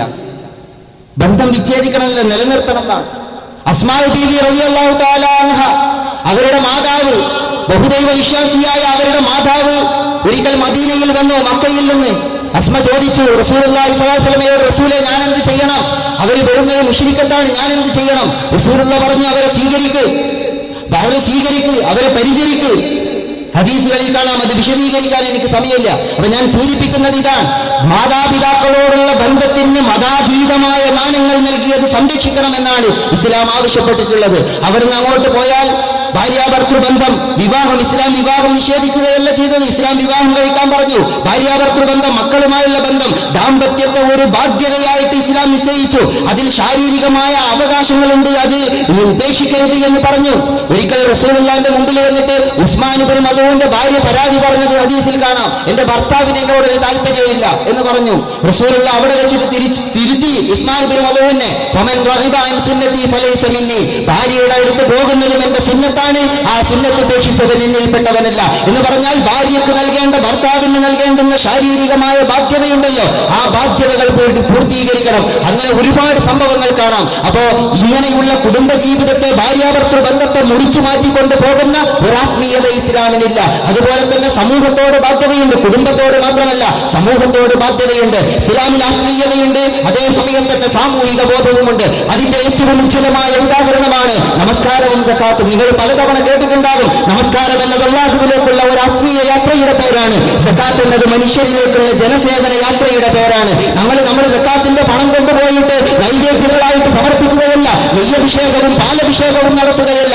അസ്സലാത്തു മിഅ്റാജുൽ മുഅ്മിൻ, നമസ്കാരത്തിലൂടെ നിങ്ങൾ ആത്മീയമായ അല്ലാഹുവിലേക്ക് പോകുന്നുവെങ്കിൽ സക്കാത്തിന്റെ പണമെടുത്തിട്ട് മനുഷ്യനിലേക്ക് പോ, അവന്റെ പട്ടിണി മാറ്റണമെന്ന് പഠിപ്പിച്ചു ഇസ്ലാം. എന്ന് മാത്രമല്ല, ആത്മീയതയുടെ ഏറ്റവും ഉജ്ജ്വലമായ ആവിഷ്കാരമാണ് നമസ്കാരം എന്ന് നമ്മൾ പറഞ്ഞല്ലോ. ആ നമസ്കാരം സമൂഹത്തിൽ നിന്ന് ഒറ്റപ്പെട്ട് നിർവഹിക്കുമ്പോഴല്ല, സമൂഹത്തോട് ചേർന്ന് നിർവഹിക്കുമ്പോഴാണ് കൂടുതൽ പ്രതിഫലാർഹമാകുന്നത്. നമ്മൾക്ക് പ്രതിഫലത്തെക്കുറിച്ച് മാത്രമേ ചിന്തയുള്ളൂ, അത് വെച്ചിട്ടാണ് പറയുന്നത്. പക്ഷേ പ്രതിഫലത്തെക്കുറിച്ച് മാത്രമല്ല, സമൂഹത്തോടൊപ്പം നമസ്കരിച്ചാൽ ഉണ്ടാകാവുന്ന പ്രതിഫലനത്തെക്കുറിച്ച് കൂടി, അതിന്റെ ഇമ്പാക്റ്റിനെ കുറിച്ച് കൂടി ചിന്തിച്ചുകൊണ്ടാണ് ഇസ്ലാം അത് പഠിപ്പിച്ചത്. നമ്മൾ പറഞ്ഞിട്ടുണ്ട്, ഒറ്റയ്ക്കുള്ള നമസ്കാരത്തെക്കാൾ 27 ഇരട്ടി കൂലി ഉണ്ടാകും ജമാഅത്തായിട്ടുള്ള നമസ്കാരത്തിന്. നമ്മൾ അതിന് പറയാം സംഘടിതമായുള്ള നമസ്കാരത്തിന്. തെറ്റൊന്നുമില്ല ഭാഷയിൽ, പക്ഷെ നമ്മൾ ആ വാക്കൊന്ന് മാറ്റി ഉപയോഗിച്ച് നോക്ക്. ഒറ്റയ്ക്കുള്ള നമസ്കാരത്തെക്കാൾ 27 ഇരട്ടി പ്രതിഫലനവും ഉണ്ടാകും ജനങ്ങളോടൊപ്പമുള്ള നമസ്കാരത്തിന്. അതിന്റെ ആശയം വല്ലാതെ മാറിപ്പോകും. ജനങ്ങളോടൊപ്പം ആത്മീയത കൂടുതൽ, ആരാധന കൂടുതൽ ഉജ്ജ്വലമാകുന്നത്, കൂടുതൽ അർത്ഥവത്താകുന്നത് അത് ഒറ്റയ്ക്ക് ചെയ്യുമ്പോഴല്ല, ജനങ്ങളോടൊപ്പം ചെയ്യുമ്പോഴാണ്. അതുകൊണ്ടാണ് നമസ്കാരം പോലും അങ്ങനെ നിശ്ചയിച്ചിട്ടുള്ളത്. അപ്പൊ നിങ്ങൾ എടുത്തു നോക്കൂ, ഇസ്ലാമിന്റെ സാമൂഹിക ബോധം എത്രമേൽ വലുതാണെന്ന്. ഇസ്ലാമിലെ ഒരു ആരാധനക്ക് മാത്രമായി നമ്മൾ ഒഴിഞ്ഞിരിക്കുന്ന ഒരു സമയമുണ്ടെങ്കിൽ അതേതാ? അത് ഇഅ്തികാഫാണ്. വേറെ എല്ലാം വിട്ടിട്ട് 10 ദിവസം നമുക്ക് റമദാനിൽ ഇരിക്കാം, അല്ലാത്ത സമയത്ത് ഇരിക്കാം. റമദാനിൽ അത് ഏറ്റവും പ്രധാനമാണ്. ഇപ്പൊ നമുക്ക് ആരാധനയിൽ മാത്രം, പള്ളിയിൽ നിന്ന് പുറത്തേ പോകേണ്ടതില്ല. ഇതാണ് ഇസ്ലാമിൽ ആരാധനയ്ക്ക് വേണ്ടി മാത്രം ഒഴിഞ്ഞിരിക്കുക എന്ന് പറഞ്ഞത്. അത് കാട്ടിലോ മലയിലോ ഗുഹയിലോ ഒന്നുമല്ല, പിന്നെ എവിടെയാ? പള്ളിയിലാണ്. എന്നാ പിന്നെ പള്ളിയിൽ ആരും കാണാത്ത ഒരു പള്ളിയിലാണോ? അല്ല, ജമാഅത്ത് നടക്കുന്ന അതല്ലാത്ത ഏത് പള്ളിയിലും. എപ്പോഴാണ്? റമദാനിന്റെ അവസാനത്തെ 10. റമദാനിന്റെ അവസാനത്തെ 10ന്റെ പ്രത്യേകത എന്താ? പള്ളി ഏറ്റവും കൂടുതൽ ജനനിബിഡമാകുന്ന സമയത്താണ് അത് ഇഅ്തികാഫിരിക്കാൻ പറഞ്ഞത്. എന്ന് പറഞ്ഞാൽ ജനങ്ങളിൽ നിന്ന് വിട്ടു നിന്നുകൊണ്ടുള്ള ഒരു ആത്മീയതയെ ഇസ്ലാമിലില്ല. ഉണ്ടെങ്കിൽ നിങ്ങൾ ഇഅ്തികാഫിരിക്കാൻ വേണ്ടി വേറെ ഒരു ഏർമാടം കെട്ടു എന്ന് പറയേണ്ടിയിരുന്നു. പിന്നെ മരത്തിന്റെ മുകളിലോ അല്ലെങ്കിൽ ഗുഹക്കകത്തോ അങ്ങനെ എവിടെയെങ്കിലും പോയിരിക്കുന്നു പറയേണ്ടിയിരുന്നു. ഇനി അങ്ങനെ നിങ്ങൾ ഇഅ്തികാഫിരിക്കാൻ ആ സമയത്ത് മനുഷ്യനൊരാവശ്യം വന്നു, നിങ്ങളുടെ അയൽവാസിക്ക്, നിങ്ങളുടെ സുഹൃത്തിന്. അപ്പൊ എന്ത് ചെയ്യണം? അതൊരു അത്യാവശ്യമാണെങ്കിൽ നിങ്ങൾക്ക് ഇഅ്തികാഫിന്റെ അടുത്ത് നിന്ന് പോകണം. കാരണം നിങ്ങൾ ആരാധനയ്ക്ക് ചടഞ്ഞിരിക്കുകയല്ല, മനുഷ്യന്റെ ആവശ്യം കൂടി പരിഗണിക്കണം. അങ്ങനെ അബ്ദുല്ലാഹി ഇബ്നു അബ്ബാസ് റളിയല്ലാഹു അൻഹു, അദ്ദേഹത്തിന്റെ മഹത്വമൊന്നും പറയേണ്ടതില്ല, അദ്ദേഹം പള്ളിയിൽ ഇഅ്തികാഫിരിക്കുന്ന സമയത്താണ് ഒരു സുഹൃത്ത് വന്നിട്ട് പള്ളിയിൽ ഇങ്ങനെ മ്ലാനവദനായിട്ടിരിക്കുന്നു, ഒരു ദുഃഖത്തോടുകൂടി. ഇബ്നു അബ്ബാസ് ചോദിച്ചു, എന്താ പറ്റിയേ? അദ്ദേഹം പറഞ്ഞു, കടക്കാരി വലഞ്ഞിരിക്കണം. ഇപ്പൊ നമ്മളിൽ 500ന്റെ 1000ന്റെ നോട്ടൊക്കെ ആയിട്ട് കുടുങ്ങിക്കിടക്കണേ, ഇതുപോലെ അങ്ങനെ കുടുങ്ങിയ ഒരു അവസ്ഥയിലാണ്. അപ്പൊ അബ്ദുല്ലാഹി ഇബ്നു അബ്ബാസ് ചോദിച്ചു, ഞാൻ അയാളുടെ അടുത്ത് പോയിട്ട് സംസാരിക്കട്ടെ, കടം തന്ന ആളുടെ അടുത്ത് നിങ്ങൾ സംസാരിച്ചു നോക്ക്, വല്ല ഇളവും കിട്ടിയാലോ.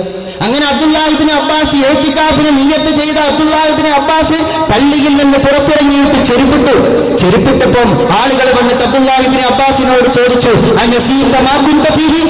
എന്താണ് ഇബ്നു അബ്ബാസ്, നിങ്ങൾ പള്ളിയിൽ നിന്ന് പുറത്തു പോവുക, നിങ്ങൾ ഇഅ്തികാഫിലാണെന്ന് മറന്നുപോയോ? ഇബ്നു അബ്ബാസ് പറഞ്ഞു, ഈ ഖബറിന്റെ ഉടമയുണ്ടല്ലോ, ഈ ഖബറിൽ കിടക്കുന്ന ആൾ റസൂലുള്ളാഹിന്റെ ഖബറിനെ ചൂണ്ടിയിട്ട് പറഞ്ഞു, ഈ മുഹമ്മദ് നബി സല്ലല്ലാഹു അലൈഹി വസല്ലം പറയുന്നത് ഞാൻ കേട്ടിട്ടുണ്ട്, മൻ മശിയ ഫീ ഹാജത്തി അഖീഹി വബലഗ ഫീഹാ കാന ഖൈറുൻ ലഹു മിൻ ഇഅ്തികാഫി 10 സിനീൻ. ഒരു സഹോദരന്റെ ആവശ്യം പൂർത്തീകരിക്കാൻ വേണ്ടി ഒരാൾ ഇറങ്ങി പുറപ്പെടുകയാണെങ്കിൽ അയാൾക്ക് 10 വർഷങ്ങൾ ഇഅ്തികാഫ് അനുഷ്ഠിക്കുന്നതിനേക്കാൾ പ്രതിഫലമുണ്ട് എന്ന്. ഇഅ്തികാഫിന്റെ പുണ്യം പഠിപ്പിച്ച ഇസ്ലാം മനുഷ്യന്റെ ആവശ്യം പൂർത്തീകരിക്കുന്നതിന്റെ പ്രതിഫലം കൂടി പഠിപ്പിച്ചുകൊണ്ട് വ്യക്തിയെയും സമൂഹത്തെയും ആത്മീയതയെയും സാമൂഹികതയെയും തമ്മിൽ വളരെ മനോഹരമായി കോർത്തുവെച്ചു എന്ന് നമുക്ക് കാണാൻ കഴിയും. നിങ്ങൾ റസൂലുള്ളാഹി സ്വല്ലല്ലാഹു അലൈഹി വസല്ലം എടുത്തു നോക്കൂ, അതിൽ വിട്ട ആത്മീയതയുടെ ആളുകൾ എപ്പോഴും തെളിവുദ്ധരിക്കുന്ന ഒരു കാര്യം റസൂലുള്ളാഹിന്റെ ഹിറാ ഗുഹയിലെ വാസമാണ്. റസൂലുള്ള ഹിറാ ഗുഹയിലെ ആത്മീയത വേണ്ടി എത്തിയിരുന്നല്ലോ. പിന്നെ നമുക്കെന്താ? ഒരു പർണശാലയിൽ, ഒരു ഖാൻഗാഹിൽ, ഒരു ആത്മീയ മണ്ഡലം, ഒരു മേഖലയിൽ അല്ലെങ്കിൽ ഒരു ആത്മീയത വേണ്ടി അല്ലെങ്കിൽ ഒരു നാട്ടിൽ, അല്ലെങ്കിൽ ഒരു കാട്ടിൽ, അല്ലെങ്കിൽ ഒരു അത്തിക്കാട്ടിൽ എവിടെയെങ്കിലും നമുക്കൊന്ന് പോയി ഇരുന്നൂടെ? അതിന് പറ്റില്ല. അങ്ങനെ ഒരു ആത്മീയത ഇസ്ലാമിൽ ഇല്ല എന്നുള്ളതിന്റെ ഏറ്റവും നല്ല തെളിവ് റസൂലുള്ളാഹിന്റെ ഹിറാ ഗുഹയിലെ ഇത്തിക്കാഫ് തന്നെയാണ്. റസൂലുള്ള ഏതുവരെ ഇത്തിക്കാഫ് ഇരുന്ന്? റസൂലുള്ള ഏതുവരെ ഇത്തിക്കാഫ് ഇരുന്ന്? വഹി ഇറങ്ങുന്നവരെ. ഇഖ്റഅ ബിസ്മി റബ്ബിക്കൽ ലദീ ഖലഖ് എന്ന് പറഞ്ഞിട്ട് സൂറത്തുൽ അലഖിലെ ആയത്തുകൾ ഇറങ്ങാൻ തുടങ്ങി. വഹി ഇറങ്ങിയിട്ട് റസൂലുള്ള നബിയായ ശേഷം പിന്നെ പോയിട്ട് ഇത്തിക്കാഫ് ദിവസങ്ങളോളം ഇരുന്നതായിട്ട് ചരിത്രത്തിലില്ല. പിന്നെ റസൂലുള്ള ജീവിക്കുന്നത് ജനങ്ങളുടെ കൂടെയാണ്. ചന്തയിൽ ജനങ്ങളുടെ കൂടെ, ജ്വല്ലറി ഉദ്ഘാടനത്തിന് പോയതല്ല, പിന്നെയോ ജനങ്ങളുടെ ജീവിത പ്രശ്നം പരിഹരിക്കാൻ പോയത്, അവരുടെ പ്രയാസങ്ങൾ പരിഹരിക്കാൻ പോയത്. റസൂലുള്ള ആദ്യത്തെ വഹീന്റെ ഈ രടികൾ ഏറ്റുവാങ്ങിയിട്ട് വീട്ടിലേക്ക് വരുമ്പോൾ പേടിച്ച് വിറച്ചിട്ട് ആകെ പരിപിടിച്ച് വരുന്ന സമയത്ത് ഖദീജ ബീവി റസൂലിനെ പിന്നെ ആശ്വസിപ്പിക്കുന്ന ഒരു രംഗമുണ്ട്. എന്താ റസൂലുള്ളാഹിനോട് ഖദീജ ബീവി പറയണത്? റസൂലെ, നിങ്ങൾ ഒന്നുകൊണ്ടും പേടിക്കണ്ട, നിങ്ങൾക്കൊരു ആപത്തും വരില്ല, അല്ലാഹു നിങ്ങളെ സംരക്ഷിക്കും. കാരണം എന്താ? കാരണം നിങ്ങൾ അല്ലാഹുവിനോട് മാത്രമേ പ്രാർത്ഥിക്കാവുള്ളൂ. പിന്നെന്താ? അവിടുന്ന് അങ്ങോട്ട് തുടങ്ങിയിട്ട് റസൂലുള്ളാഹിനോട് എന്താണ് ഖദീജ ബീവി വിശദീകരിച്ച്? നിങ്ങൾ ആലോചിച്ച് നോക്കൂ. നിങ്ങളുടെ പാൻറ് കയറിയിട്ടാണ്, നിങ്ങളുടെ താടി നീണ്ടിട്ടാണ്, ഇങ്ങനെ എന്തെങ്കിലും വർത്താനം പറഞ്ഞോ റസൂലുള്ളാഹിനോട്?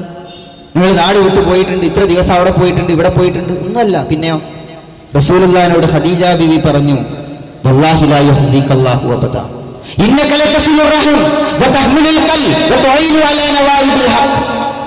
താങ്കൾ കുടുംബബന്ധം ചേർക്കുന്നു, പ്രയാസപ്പെടുന്നവരെ സഹായിക്കുന്നു, അഗതികളെയും അനാഥരെയും സംരക്ഷിക്കുന്നു എന്ന അർത്ഥത്തിൽ സമൂഹത്തിന് വേണ്ടി റസൂലുള്ള നടത്തുന്ന സേവന പ്രവർത്തനങ്ങളെ എടുത്തു പറഞ്ഞിട്ട് പറയുന്നു, ഇങ്ങനെ സമൂഹത്തിന് വേണ്ടി ജീവിക്കുന്ന വ്യക്തി എന്ന നിലക്ക് വല്ലാഹി ലാ യുഹ്സിക അല്ലാഹ്, അല്ലാഹ് താങ്കളെ കൈവടിയില്ല, അല്ലാഹ് താങ്കളെ നിന്ദിക്കില്ല. താങ്കൾ ആരാധനയിൽ കഴിഞ്ഞുകൂടുന്നു, താങ്കൾക്ക് വലിയ നെറ്റിയിൽ വലിയ തഴമ്പിട്ടതൊന്നുമല്ല. ജനങ്ങളോടൊപ്പം നിൽക്കുക, എന്നിട്ട് അവരുടെ ജീവിതത്തിന്റെ പ്രശ്നങ്ങൾ പരിഹരിക്കുക, അവരുടെ തിന്മകൾ തടയുക. അൽ മുഅ്മിനുല്ലദീ യുഖാലിത്തുൻ നാസ വയസ്ബിറു അലാ അദാഹും ഖൈറുൻ മിൻ ലാ യുഖാലിത്തുൻ നാസ് ഖൈറുൻ മിനല്ലദീ ലാ യുഖാലിത്തുൻ നാസ്. ജനങ്ങളോട് ഇടകലരുക, ഇടപഴകുക, അവരുടെ സംസ്കരണ പ്രവർത്തനങ്ങളിൽ ഏർപ്പെടുക. ആ സമയത്ത് അവരിൽ നിന്നുണ്ടാകുന്ന ഉപദ്രവങ്ങളെ, പ്രയാസങ്ങളെ ക്ഷമയോടെ മറികടന്നു പോവുക. അവരാണ് ഉത്തമർ. ജനങ്ങളോട് ഇടപഴകാതെ ആത്മീയതയുടെ വിശുദ്ധി തേടി പോകുന്നതിനേക്കാൾ റസൂലുള്ള ജനങ്ങളോട് ഇടപെട്ടു, ചന്തയിൽ ഇറങ്ങി നടന്നു, ജനകീയനായ ഒരു വ്യക്തി. ഇതാണ് ഇസ്ലാം പഠിപ്പിക്കുന്നത്. എന്ന് മാത്രമല്ല, നമ്മൾ ഈ ആത്മീയതയെയും ആരാധനയെയും വല്ലാതെ തെറ്റിദ്ധരിച്ചു പോയി. നമ്മൾ വിചാരിച്ചത് ആരാധനകൾ നിർവഹിക്കുകയും ആരാധനാലയങ്ങളിൽ പോവുകയും ആരാധനാപരമായ ചിഹ്നങ്ങളെ കൊണ്ടു നടക്കുകയും ചെയ്താൽ മാത്രമാണ് ദീനുൽ ഇസ്ലാമിൽ നമുക്ക് ആത്മീയത കൂടുക എന്നാണ്. സഹോദരന്മാരെ, ആരാധനയും ആത്മീയതയും രണ്ട് കാര്യമാണ്. ആത്മീയത കിട്ടാനുള്ള പല വഴികളിൽ ഒന്നാണ് ആരാധന എന്ന് പറയുന്നത്. ആരാധന എന്ന് പറയുന്നത് മനുഷ്യൻ ശരീരം കൊണ്ട് ചെയ്യുന്ന കുറെ ചടങ്ങുകളാണ്, കർമ്മരൂപങ്ങളാണ്. ഇതിനെയാണ് ആരാധനകളും അനുഷ്ഠാനങ്ങളും എന്ന് പറയുക. ഇംഗ്ലീഷിൽ അതിനെ വർഷിപ്പ് എന്ന് പറയും. എന്നാൽ ആത്മീയത എന്ന് പറയുന്നത് മനുഷ്യന്റെ മാനസികമായ ഒരു വളർച്ചയും ശുദ്ധീകരണവും ഉയർച്ചയുമാണ്. ഇതിനെയാണ് ഇംഗ്ലീഷിൽ സ്പിരിച്വാലിറ്റി എന്ന് പറയുക. വർഷിപ്പും സ്പിരിച്വാലിറ്റിയും ഒന്നല്ല, ആരാധനയും ആത്മീയതയും ഒന്നല്ല. ആത്മീയ വളർച്ചയുടെ പല വഴികളിലൊന്നാണ് ആരാധന എന്ന് പറയുന്നത്. അല്ലാത്ത ആത്മീയ വളർച്ചയുടെ വഴിയുണ്ട്. നിങ്ങൾ വഴിയരികിലൂടെ കടന്നു പോകുന്ന സമയത്ത് ഒരു മനുഷ്യൻ ഇവിടെ അരുളപ്പാറ അങ്ങാടിയിൽ, വാഴക്കാട്ട് അങ്ങാടിയിൽ തളർന്ന് വീണ് കിടക്കുന്ന പട്ടിണിപ്പാവം, അയാൾക്ക് നിങ്ങൾ ഹോട്ടലിൽ നിന്ന് ഒരു ഭക്ഷണം വാങ്ങിക്കൊടുത്തിട്ട്, അല്ലെങ്കിൽ വീട്ടിൽ നിന്ന് ഭക്ഷണം കൊണ്ടുവന്ന് അയാൾ വീട്ടിൽ കൊണ്ടുപോയിട്ട് ഭക്ഷണം കൊടുത്ത് അയാളൊന്ന് കുളിപ്പിച്ച് നല്ല വസ്ത്രമൊക്കെ ഒന്ന് കൊടുത്തിട്ട് നിങ്ങളൊന്ന് നോക്കി നിന്ന് നോക്ക്. അയാൾ ആ ഭക്ഷണമൊക്കെ കഴിച്ച് കുളിച്ച് വൃത്തിയായിട്ട് നടന്നു പോകുമ്പോ നിങ്ങൾക്ക് നമസ്കരിക്കുമ്പോൾ കിട്ടിയതുപോലെയുള്ള ആത്മീയത ഒരു പക്ഷേ കൊല്ലം ഉംറയ്ക്ക് പോയിട്ട് കിട്ടുന്നതിനേക്കാൾ എത്രയോ വലിയ ആത്മീയ സംതൃപ്തി ഈ പാവപ്പെട്ട മനുഷ്യന്റെ കണ്ണീര് തുടച്ചാൽ നിങ്ങൾക്ക് കിട്ടും. അപ്പൊ ആത്മീയതയ്ക്ക് പല വഴിയുണ്ട്. ആ പല വഴികളെല്ലാം നിങ്ങൾ തിരഞ്ഞെടുക്കണം. അതുകൊണ്ടാണ് റസൂലുള്ളാഹി മലഞ്ചെരുവിൽ താമസിക്കാൻ ആഗ്രഹിച്ച സഹാബികൾ, ചില സഹാബികൾ പറഞ്ഞു, ആ മലഞ്ചെരുവിൽ പോയിട്ട് താമസിക്കുക, വേറെ ആരുമായും ഇടപെടേണ്ട, അപ്പൊ നമ്മുടെ ആത്മീയത ഭയങ്കര വിശുദ്ധമായിരിക്കും, സംരക്ഷിക്കപ്പെടും. റസൂലുള്ള അവരെ തിരുത്തി. കൂഫയിൽ നിന്ന് അകലെ ഒരു ഗ്രാമത്തിൽ പോയി താമസിക്കാൻ ആഗ്രഹിച്ച, സന്യാസ ജീവിതം നയിക്കാൻ ആഗ്രഹിച്ച മുസ്ലിംകളെ അബ്ദുല്ലാഹി ഇബ്നു മസ്ഊദ് ഉൾപ്പെടുന്ന സഹാബിമാർ തടഞ്ഞതിന്റെ ചരിത്രം നമുക്ക് കാണാം. അപ്പൊ പറയുന്നത് സമൂഹത്തിൽ നിന്ന് ഒളിച്ചോടി, ജനമധ്യത്തിൽ നിന്ന് അകന്ന് ഇങ്ങനെ മാറി നിൽക്കുന്ന ഒരു ആത്മീയതയല്ല ഇസ്ലാമിലുള്ളത്. തിന്മ തടയുന്ന, സമൂഹത്തെ സേവിക്കുന്ന, അക്രമത്തിനെതിരെ പൊരുതുന്ന ഒരാത്മീയതയാണ് ഇസ്ലാമിലുള്ളത്. ഇത് സമൂഹവുമായുള്ള ബന്ധമാണ്. രണ്ടാമത്തേത്, സമൂഹവുമായി മറ്റൊരു ബന്ധം കൂടി ഉണ്ടാക്കണം. ബന്ധങ്ങൾ വിച്ഛേദിക്കുകയല്ല. കുടുംബ ബന്ധം വിച്ഛേദിക്കാൻ പാടില്ലാത്ത പോലെ വിശ്വാസത്തിന്റെ പേരിലും അതുപോലെ മതത്തിന്റെ സമുദായത്തിന്റെ പേരിലും മനുഷ്യന്റെ ബന്ധങ്ങൾ വിച്ഛേദിക്കാൻ പാടില്ല. ഈ വിഷയത്തിലാണ് അപകടകരമായ പ്രചരണങ്ങൾ നടക്കുന്നത്. ബന്ധങ്ങൾ വിച്ഛേദിച്ചു കളയണമെന്ന് ആളുകൾ പറയുന്നു. ഇസ്ലാം ഇങ്ങനെ പഠിപ്പിച്ചിട്ടില്ല. മറ്റൊരു വിശ്വാസക്കാരനാകാം, മറ്റൊരു മതത്തിൽപ്പെട്ടവനാകാം, മറ്റൊരു സമുദായത്തിൽപ്പെട്ടവനാകാം, അവനോട് ഏറ്റവും ഊഷ്മളമായ ബന്ധം നിലനിർത്തണമെന്നാണ് ഇസ്ലാം പറയുന്നത്. ഇസ്ലാം അത് പഠിപ്പിച്ചിട്ടില്ല. ഇസ്ലാം ഇങ്ങനെ ബന്ധവിച്ഛേദനത്തെ കുറിച്ച് ആളുകൾ സംസാരിക്കുന്നപ്പോഴാന്ന് ചോദിച്ചാൽ മറ്റു മതവിഭാഗങ്ങളുമായി ബന്ധപ്പെട്ട ആരാധനകൾ, ആഘോഷങ്ങൾ തുടങ്ങി എല്ലാ വിഷയങ്ങളും എടുത്തു വെച്ചിട്ട് യുദ്ധ സന്ദർഭങ്ങളിലുള്ള ആയത്തുകൾ വരെ എടുത്തു വെച്ചിട്ടാണ് പറയുക ഇങ്ങനെ ബന്ധങ്ങളൊക്കെ അറുത്തുമുറിച്ച് കളയണമെന്ന്. ഒന്ന്, ഇസ്ലാം ഇത് പഠിപ്പിച്ചിട്ടില്ല. രണ്ട്, ഇതിന് തെളിവുദ്ധരിക്കുന്നത് മുഴുവൻ അടർത്തിയെടുത്ത യുദ്ധസൂക്തങ്ങളാണ്. യുദ്ധസൂക്തങ്ങളെ രണ്ട് വിഭാഗങ്ങൾ തെറ്റിദ്ധരിച്ചു അല്ലെങ്കിൽ ദുരുപയോഗം ചെയ്തു. ഒന്ന്, ഇസ്ലാമിന്റെ തീവ്രമായി ആവിഷ്കരിക്കാൻ ശ്രമിച്ച സായുധ തീവ്രവാദത്തിന്റെ വക്താക്കൾ. രണ്ട്, ബന്ധവിച്ഛേദനത്തെ കുറിച്ച് പറയുന്നവർ. അവരുപയോഗിക്കുന്നതൊക്കെ യുദ്ധസമയത്ത് സ്വീകരിക്കേണ്ട നടപടിക്രമങ്ങളാണ്, അല്ലാതെ അത് പൊതുവായിട്ടുള്ള നിയമങ്ങളെ അല്ല. ആ യുദ്ധസമയത്ത് തന്നെ, യുദ്ധം നടന്നുകൊണ്ടിരിക്കുന്ന സമയത്ത് ആ യുദ്ധം അവസാനിപ്പിച്ചിട്ട് കരാറിലേക്ക് വന്നാൽ എന്താ ചെയ്യേണ്ടത്? അവരോട് ബന്ധം വിച്ഛേദിക്കണം എന്നല്ല, യുദ്ധം നടക്കുമ്പോൾ യുദ്ധം നിർത്തി കരാറിലേക്ക് വന്നാൽ കരാർ ഉണ്ടാക്കിക്കൊള്ളണം, ബന്ധം ചേർക്കണം എന്നാ പറഞ്ഞു. ഇങ്ങനെയൊക്കെയാണ് ഇസ്ലാം. ഇസ്ലാം മനുഷ്യനെ ആദരിക്കാൻ പറഞ്ഞു. ആദരിക്കാൻ പറഞ്ഞപ്പം അതിന് മതത്തിന്റെ വ്യത്യാസം പഠിപ്പിച്ചിട്ടില്ല. ഇന്ന മതക്കാരനെ നീ ആദരിക്കും, മറ്റു മതക്കാരനെ ആദരിക്കണ്ട എന്ന് പറഞ്ഞിട്ടില്ല.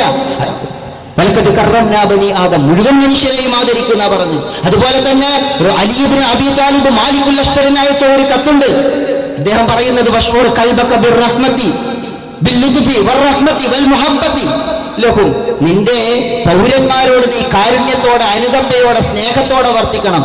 ഫഇന്നഹും സിൻഫാനി, അവർ രണ്ട് തരക്കാരാണ്. ഇമ്മാ അഹുല്ലക ഫിദ്ദീൻ ഔ നളീറുൻ ലക ഫിൽ ഖൽഖ്, ഒന്നിൽ നിന്റെ ആദർശ സഹോദരൻ അല്ലെങ്കിൽ നിന്റെ സമസൃഷ്ടി. ഇത് നീ എല്ലാവർക്കും കൊടുക്കണമെന്നാണ് അലി ഇബ്നു അബീ താലിബ് പഠിപ്പിച്ചത്. ഇങ്ങനെ തുടങ്ങി പോകുന്ന ഒരുപാട് ആയത്തുകളും ഹദീസുകളും നമുക്ക് കാണാൻ കഴിയും. ചില അയൽപക്ക ബന്ധങ്ങൾ, വർഗീയതയുടെ വലിയ വിഷവിത്തുകൾ വളർത്തപ്പെടുന്ന ഒരു കാലത്ത് സാമൂഹിക ബന്ധങ്ങൾക്ക്, അയൽപക്ക ബന്ധങ്ങൾക്ക് വലിയ പ്രാധാന്യമുണ്ട്. ഇതൊന്നും മുറിച്ചു കളയാൻ ഇസ്ലാം ഒരിക്കലും പറഞ്ഞിട്ടില്ല എന്ന് നമ്മൾ മനസ്സിലാക്കണം. അതേസമയം നിങ്ങൾക്ക് യുദ്ധമേഖലയിൽ ആരെങ്കിലും നിങ്ങളുമായി ഇടപെടുന്നുവെങ്കിൽ ആ സന്ദർഭത്തിൽ യുദ്ധരഹസ്യങ്ങൾ പങ്കുവെക്കുന്ന ആത്മമിത്രങ്ങളാക്കരുതെന്ന് മാത്രമേ പറഞ്ഞിട്ടുള്ളൂ. യുദ്ധരഹസ്യങ്ങൾ പങ്കുവെക്കുന്ന ആത്മമിത്രങ്ങളാക്കുന്നതിന് മാത്രമാണ് വിലക്ക് ഏർപ്പെടുത്തിയിട്ടുള്ളത്. അത് സാന്ദർഭികമായിട്ടുള്ള ഒരു കാര്യമാണ്. ഇരിക്കട്ടെ, ഇതാണ് രണ്ടാമത്തേത്. മൂന്നാമത്തെ കാര്യം എന്ന് പറയുന്നത്, അതുകൂടെ പറഞ്ഞിട്ട് ഞാൻ ഇത് അവസാനിപ്പിക്കുകയാണ്. ഇസ്ലാമിനെ അതിന്റെ ലാളിത്യത്തിലും എളിമയിലും ഉൾക്കൊള്ളുന്നതിന് പകരം ഇസ്ലാമിനെ അതിന്റെ കാർക്കശ്യത്തിലും തീവ്രതയിലും ഉൾക്കൊള്ളാൻ തുടങ്ങി. ഇതെങ്ങനെ സംഭവിച്ചു എന്ന് ചോദിച്ചാൽ ഇസ്ലാമിനെ സംബന്ധിച്ച തെറ്റായ വായനയിൽ നിന്നാണ് ഇതുണ്ടാകുന്നത്. അതിന്റെ ഒന്നാമത്തെ അടയാളമാണ് അടിസ്ഥാനങ്ങളും ശാഖകളും തമ്മിൽ വേർതിരിക്കാതിരിക്കുക. അടിസ്ഥാനങ്ങളും ശാഖകളും തമ്മിൽ വേർതിരിക്കാതെ, ഉദാഹരണത്തിന് 5 വക്ത് നമസ്കാരവും സുബഹി നമസ്കാരത്തിലെ ഖുനൂത്തും ഒരുപോലെ. 5 വക്ത് നമസ്കരിക്കാതിരിക്കുന്നതിനേക്കാൾ കൂടുതൽ ചർച്ച സുബഹി നമസ്കാരത്തിലെ ഖുനൂത്തിനെ കുറിച്ച് ഉണ്ടായിത്തീർന്നു. ഇസ്ലാമിന് ഒരുപാട് നിയമങ്ങളുണ്ട്, ഇത് തുല്യമല്ല. അതാണ് ഫുറൂഉ, ഉസൂൽ എന്നൊക്കെ പറഞ്ഞിട്ടുള്ള വ്യത്യാസങ്ങളുണ്ട്, അടിസ്ഥാനങ്ങളുണ്ട്, ശാഖകളുണ്ട്. ഇസ്ലാമിൽ ഒരുപാട് കൽപ്പനകളുണ്ട്. ഈ കൽപ്പനകളെല്ലാം ഒരുപോലെയല്ല, ഇവ തമ്മിൽ ഒരുപാട് വ്യത്യാസങ്ങളുണ്ട്. നിങ്ങളൊരു വാഹനം ഓടിക്കുന്ന ആളെടുത്ത് നോക്ക്, വാഹനത്തിന് എത്ര ഗിയർ ഉണ്ടാകും? ഒരു കാറിന് ഈ ഗിയറെല്ലാം കൂടെ ഒരുമിച്ച് ഉപയോഗിക്കാനുള്ളതാണ്. ഈ ഗിയറിന് തുല്യ പ്രാധാന്യമാണോ? ഓരോ സമയത്ത് ഓരോ ഗിയറുണ്ട്, ഓരോ ആവശ്യത്തിനുള്ളതാണ്. അല്ലാതെ 6 ഗിയറുണ്ട്, 5 ഗിയറുണ്ട്, ഇതെല്ലാം ഗിയർ തന്നെയാണ്, ഇതൊക്കെ ഞാൻ ഉപയോഗിക്കാണ് എന്ന് പറയാൻ പറ്റില്ല. അതുപോലെ തന്നെ ഇസ്ലാമിൽ നമസ്കാരമുണ്ട്, സക്കാത്തുണ്ട്, നോമ്പുണ്ട്, അതില് ഖുനൂത്തിന്റെ വിഷയമുണ്ട്, തറാവീഹിന്റെ വിഷയമുണ്ട്. അങ്ങനെ എടുത്തു നോക്കിയ ഒരുപാട് കാര്യങ്ങളുണ്ട്. ഇതിന് അതിന്റെ മുൻഗണനകളുണ്ട്, അതിൻ്റെതായ പ്രാധാന്യമുണ്ട്. ചിലത് ഉസൂലിയാണ്, ചിലത് ഫുറൂഇയാണ്. ഈ ഉസൂലുകളും ഫുറൂഉകളും തമ്മിലുള്ള വ്യത്യാസങ്ങൾ നമ്മൾ മറന്നു പോകാൻ പാടില്ലാത്തതാണ്. ഏറ്റവും അടിസ്ഥാനപരമായിട്ടുള്ള ഒരു വിഷയമാണ് ഉസൂലും ഫുറൂഉം തമ്മിലുള്ള വ്യത്യാസം എന്ന് പറയുന്നത്. ഇമാം ഷാത്തിബി അദ്ദേഹം ഇസ്ലാമിക ശരീഅത്തിനെ കുറിച്ച് പറയുന്നിടത്ത് വളരെ മനോഹരമായി പറഞ്ഞ ഒരു വിഷയമുണ്ട്. ولا يخفى أن من كليات الدين الجانب الاعتقادي والجانب السلوكي وحينما تهل كلية من هذه الكليات محل الدين هذا غلو. ഇസ്ലാമിന് പല വശങ്ങളുണ്ട്. അതിന്റെ വിശ്വാസപരമായ വശം, അതിന്റെ സാംസ്കാരികമായ വശം, അതിന്റെ ഇടപാടുകളുടെ വശം, ഇതെല്ലാം ചേർന്നതാണ് സമഗ്രമായ ഇസ്ലാം. ഇതിൽ ഏതെങ്കിലും ഒന്നെടുത്തിട്ട് ഇതാണ് ഇസ്ലാം എന്ന് പറഞ്ഞാൽ ഹാദാ ഗുലൂബുൻ, ഇത് ദീനിലെ അതിവാദമാണ്. കദാലിക തൽഖീമുൽ ഫർഈ ബിദ്ദീനിൽ യുഹില്ല മഹില്ലൽ അസ്ൽ, അതുപോലെ തന്നെ ഇസ്ലാമിലെ ശാഖാപരമായ ഒരു വിഷയത്തെ പർവ്വതീകരിച്ച് അവതരിപ്പിച്ചിട്ട് അതിനെ അടിസ്ഥാനപരമായ വിഷയത്തിന്റെ സ്ഥാനത്ത് കൊണ്ടുവന്ന് നിർത്തുക, ഇതും ഗുലൂബാണ്. അടിസ്ഥാനങ്ങളും ശാഖകളും തമ്മിൽ വ്യത്യാസമില്ലാതെ പോയത് ഇസ്ലാമിന് സംഭവിച്ച, അല്ലെങ്കിൽ മുസ്ലിം സമൂഹം ഇസ്ലാമിനെ വായിച്ചെടുത്ത് സംഭവിച്ചിട്ടുള്ള ഒരു വലിയ അബദ്ധമാണ്. രണ്ടാമത്തേത്, ദീൻ എന്ന് പറയുന്നത് വളരെ കർക്കശമായ ഒന്നായിട്ട് ആളുകൾ മനസ്സിലാക്കി. ഇസ്ലാം വന്നതെന്തിനാ? ഇസ്ലാം ജനങ്ങൾക്ക് വളരെ എളുപ്പമാക്കി കൊടുക്കാനാണ്, ജനങ്ങളുടെ ഭാരം ഇറക്കി വെക്കാനാണ്. എല്ലാവർക്കും മിശ്രഹും അവരുടെ മുതുകിലെ ഭാരം ഇറക്കി വെക്കണമെന്ന് പഠിപ്പിക്കാനാണ്. ജനങ്ങൾക്ക് കടന്നു ചെല്ലാൻ പ്രയാസമുള്ളതല്ല ദീൻ, പിന്നെ എന്താ, അത് എളുപ്പമുള്ളതാണ്. അദ്ദീനു യുസ്റുൻ, ദീൻ എന്ന് പറയുന്നത് വളരെ ലളിതമാണ്, വളരെ എളുപ്പമാണ്. യസ്സിറു വലാ തുയസ്സിറു ബശ്ശിറു വലാ തുനഫിറു, ആളുകളെ അകറ്റരുത്, ആളുകളെ പ്രയാസപ്പെടരുത്, ആളുകൾക്ക് എളുപ്പമാക്കണം. ഇങ്ങനെയാണ് ഇസ്ലാം വന്നിട്ടുള്ളത്. പക്ഷെ ചില മേഖലയിൽ പോയി നോക്കിയാൽ എല്ലാം ബിദ്അത്ത് അല്ലെങ്കിൽ സുന്നത്ത്. ഒന്നുകിൽ നിർബന്ധമായി എടുക്കണം, അല്ലെങ്കിൽ നിർബന്ധമായി ഉപേക്ഷിക്കണം. ഒന്നുകിൽ ഹറാം അല്ലെങ്കിൽ ഹലാൽ, ഒന്നുകിൽ തൗഹീദ് അല്ലെങ്കിൽ ശിർക്ക്. സഹോദരന്മാരെ, ഇതിനിടയ്ക്കൊക്കെ ഒരുപാട് മേഖലകളും ഒരുപാട് വശങ്ങളുമുണ്ട്. ഇതിനെ മുഴുവൻ അതിന്റെ വിശദാംശങ്ങളിൽ എടുക്കണം. ഇസ്ലാം എന്ന് പറയുന്നത് വളരെ ലളിതമാണ്, വളരെ എളുപ്പമാണ്. ആളുകൾക്ക് എളുപ്പമുണ്ടാക്കാൻ വേണ്ടി വന്നതാണ്, ആളുകളെ പ്രയാസപ്പെടുത്താൻ വേണ്ടി വന്നതല്ല. ഇന്നമാ ബുഇസ്തു മുയസ്സിരീന വലം തുബഅസു മുഅസ്സിരീൻ. നിങ്ങൾ നോക്കൂ, ഒരിക്കൽ റസൂലുള്ളാഹി സ്വല്ലല്ലാഹു അലൈഹി വസല്ലം മുആദ് റളിയല്ലാഹു അൻഹുവിനോട് ചോദിച്ച ഒരു ചോദ്യമുണ്ട്. ആ ഫത്താനുന്നൻത യാ മുആദ്, മുആദ് നീ ഫിത്ന ഉണ്ടാക്കുകയാണോ? എപ്പോഴാ ചോദിച്ചതെന്നറിയോ? മുആദ് നീ ഫിത്ന ഉണ്ടാക്കുകയാണോ എന്ന ചോദ്യം ചോദിച്ചത് മുആദ് റളിയല്ലാഹു അൻഹു നമസ്കാരത്തിൽ ദീർഘിച്ച് ഓതിയപ്പോഴാണ്. അപ്പൊ ദീർഘിച്ച് ഓതി ജനങ്ങളെ പ്രയാസപ്പെടുത്തുന്നത് ഫിത്നയാണ് എന്ന് പഠിപ്പിച്ചു ഇസ്ലാം. ജനങ്ങളെ ബുദ്ധിമുട്ടാക്കരുത്. ഒരു സംഭവമുണ്ട് ഇസ്ലാമിക ചരിത്രത്തിൽ. റമളാനിന്റെ പകൽ ശാരീരിക ബന്ധം പാടില്ല എന്ന് പറഞ്ഞു. ഒരു സഹാബി അങ്ങനെ ശാരീരിക ബന്ധത്തിൽ ഏർപ്പെട്ടിട്ട് റസൂലുള്ളാഹിന്റെ അടുത്ത് വന്ന് പരാതി പറഞ്ഞു, ഇങ്ങനെ സംഭവിച്ചു, എന്ത് ചെയ്യണം? റസൂലുള്ള പറഞ്ഞു, നീ 2 മാസം നോമ്പെടുക്കണം തുടർച്ചയായിട്ട്. അയാൾ പറഞ്ഞു, റസൂലെ ഞാൻ എന്താ ചെയ്യുക? ഇത് 1 മാസം തന്നെ തുടർച്ചയായി ചെയ്യാൻ പറ്റാത്തതുകൊണ്ട് ഇങ്ങനെ സംഭവിച്ചേ, പിന്നെ ഞാൻ എങ്ങനെ 2 മാസം തുടർച്ചയായിട്ട് നോമ്പെടുക്കുക? എങ്കിൽ നീ 60 അഗതികൾക്ക് ആഹാരം കൊടുക്കണം. റസൂലെ എന്റെ കയ്യിലൊന്നുമില്ല, ഞാൻ ദരിദ്രനാണ്. അപ്പൊ റസൂൽ ഇങ്ങനെ ഇരിക്കുന്ന സദസ്സിനെ വിളിച്ചു ചോദിച്ചു, ഇയാൾക്ക് എന്തെങ്കിലും കൊടുക്ക്, ഇയാൾ ദാനം ചെയ്യട്ടെ. അങ്ങനെ ഒരു സഹാബി പോയിട്ട് വലിയൊരു കുല ഈത്തപ്പഴം കൊണ്ട് വന്നിട്ട് കൊടുത്തു. അപ്പൊ റസൂൽ അയാളോട് പറഞ്ഞു, അത് വാങ്ങിയിട്ട് നീ പാവപ്പെട്ടവർക്ക് ദാനം ചെയ്യും. അയാൾ പറഞ്ഞു, റസൂലെ എന്നെക്കാൾ പാവപ്പെട്ട ആരും ഇവിടെ ഇല്ല. റസൂൽ പറഞ്ഞു, നീ അത് കൊണ്ടുപോയിക്കോ. അയാൾ വന്നത് എന്തുമായിട്ടാ? 2 മാസം നോമ്പെടുക്കേണ്ട 60 അഗതികൾക്ക് ആഹാരം കൊടുക്കേണ്ടെന്ന ഒരു തെറ്റ് ചെയ്തിട്ടാണ് അയാൾ വന്നത്. തിരിച്ചു പോകുന്നത് ഒരു കുല ഈത്തപ്പഴവുമായിട്ടാണ്. ഇങ്ങനെയും ഒരു റസൂലുള്ളയുണ്ട്, ഇങ്ങനെയും ഒരു ദീനുണ്ട്. മനുഷ്യനെ മനസ്സിലാക്കുന്ന ദീൻ, മനുഷ്യന്റെ അവസ്ഥകൾ അറിയുന്ന ദീൻ. അതുകൊണ്ടാണ് നമസ്കാരം ദീർഘിപ്പിച്ച മുആദിനെ റസൂലുള്ളാഹി സ്വല്ലല്ലാഹു അലൈഹി വസല്ലം കഠിനമായിട്ട് ശാസിച്ചത്. പക്ഷെ നമ്മുടെ കയ്യിലുള്ളത് ഇടുങ്ങിയ മതമാണ്, പൗരോഹിത്യത്തിന്റെ മതമാണ്, കാർക്കശ്യത്തിന്റെ മതമാണ്. നബി ഏതൊരു ശുദ്ധത്തിനെ, ഏതൊരു കാർക്കശ്യത്തെ വിലക്കിയോ അതിനെ ആത്മീയതയുടെ അലങ്കാരമായിട്ട് നമ്മൾ കൊണ്ടു നടക്കുക. അഭിപ്രായ വ്യത്യാസങ്ങളെ, വൈവിധ്യങ്ങളെ നമ്മൾ നിരാകരിക്കും, ഭിന്നാഭിപ്രായങ്ങളെ നമ്മൾ നിരാകരിക്കും, ഭിന്ന വീക്ഷണങ്ങളുള്ളവരോട് വളരെ കർക്കശമായിട്ട് പെരുമാറും. ഒരുതരം അകൽച്ച, വയലൻസ്, അവരിങ്ങനെ പ്രകോപിതരാകും. ചില ആളുകളെ എടുത്തു നോക്കിയാൽ കാണാം, അവർ ഭയങ്കരമായിട്ട് പ്രകോപിതരാകും അഭിപ്രായ വ്യത്യാസത്തിന്റെ പേരിൽ. റസൂലുള്ള പറഞ്ഞു, ഹദിയൻ ഖാസിദൻ ഫഇന്നഹു മൻ യുശാദ്ദീന അഹദൻ ഇല്ലാ ഗലബഹു. അടിവരയിടേണ്ട ആയത്താണ്. കേരളീയ മുസ്ലിം സമൂഹത്തിന്റെ അനുഭവങ്ങളെ വെച്ചുകൊണ്ട് അടിവരയിടേണ്ട ഹദീസാണിത്. ഹദിയൻ ഖാസിദൻ, മധ്യമ നിലപാടെടുക്ക്, മിതമായ രീതിയിൽ പോ. ഫഇന്നഹു മൻ യുശാദ്ദീന അഹദൻ ഇല്ലാ ഗലബഹു. ദീനിനെ ആരെങ്കിലും കഠിനവും കർക്കശവുമാക്കിയിട്ടുണ്ടോ ആ ദീൻ അവരെ തോൽപ്പിച്ചു കളയും. മറ്റുള്ളവരെ പ്രയാസപ്പെടുത്തും എന്നല്ല പറഞ്ഞ്, ഇല്ലാ ഗലബഹു, അവരെയും കൊണ്ടേ പോകൂ. ദീനിനെ കടുംപിടുത്തത്തിന്റെ മതമാക്കി മാറ്റിയവർ, ദീനിനെ കാർക്കശ്യത്തിന്റെ അവതരണങ്ങളാക്കി മാറ്റിയവർ, അടിസ്ഥാനങ്ങൾക്ക് ശാഖകളെയും ശാഖകൾക്ക് അടിസ്ഥാനങ്ങളെയും വേർതിരിക്കാതെ ദീനിനെ അവതരിപ്പിച്ചവർ, ഇല്ലാ ഗലബഹു, അവരെ കൊണ്ട് ദീന് പോയതിന്റെ ഉദാഹരണങ്ങൾ, അനുഭവങ്ങൾ നമ്മുടെ കൺമുമ്പിൽ കാണാം. മറ്റൊരു ഹദീസ് കാണാം, ഹലക്കൽ മുതനത്തിയൂൻ, കർക്കശക്കാർ നശിച്ചത് തന്നെ.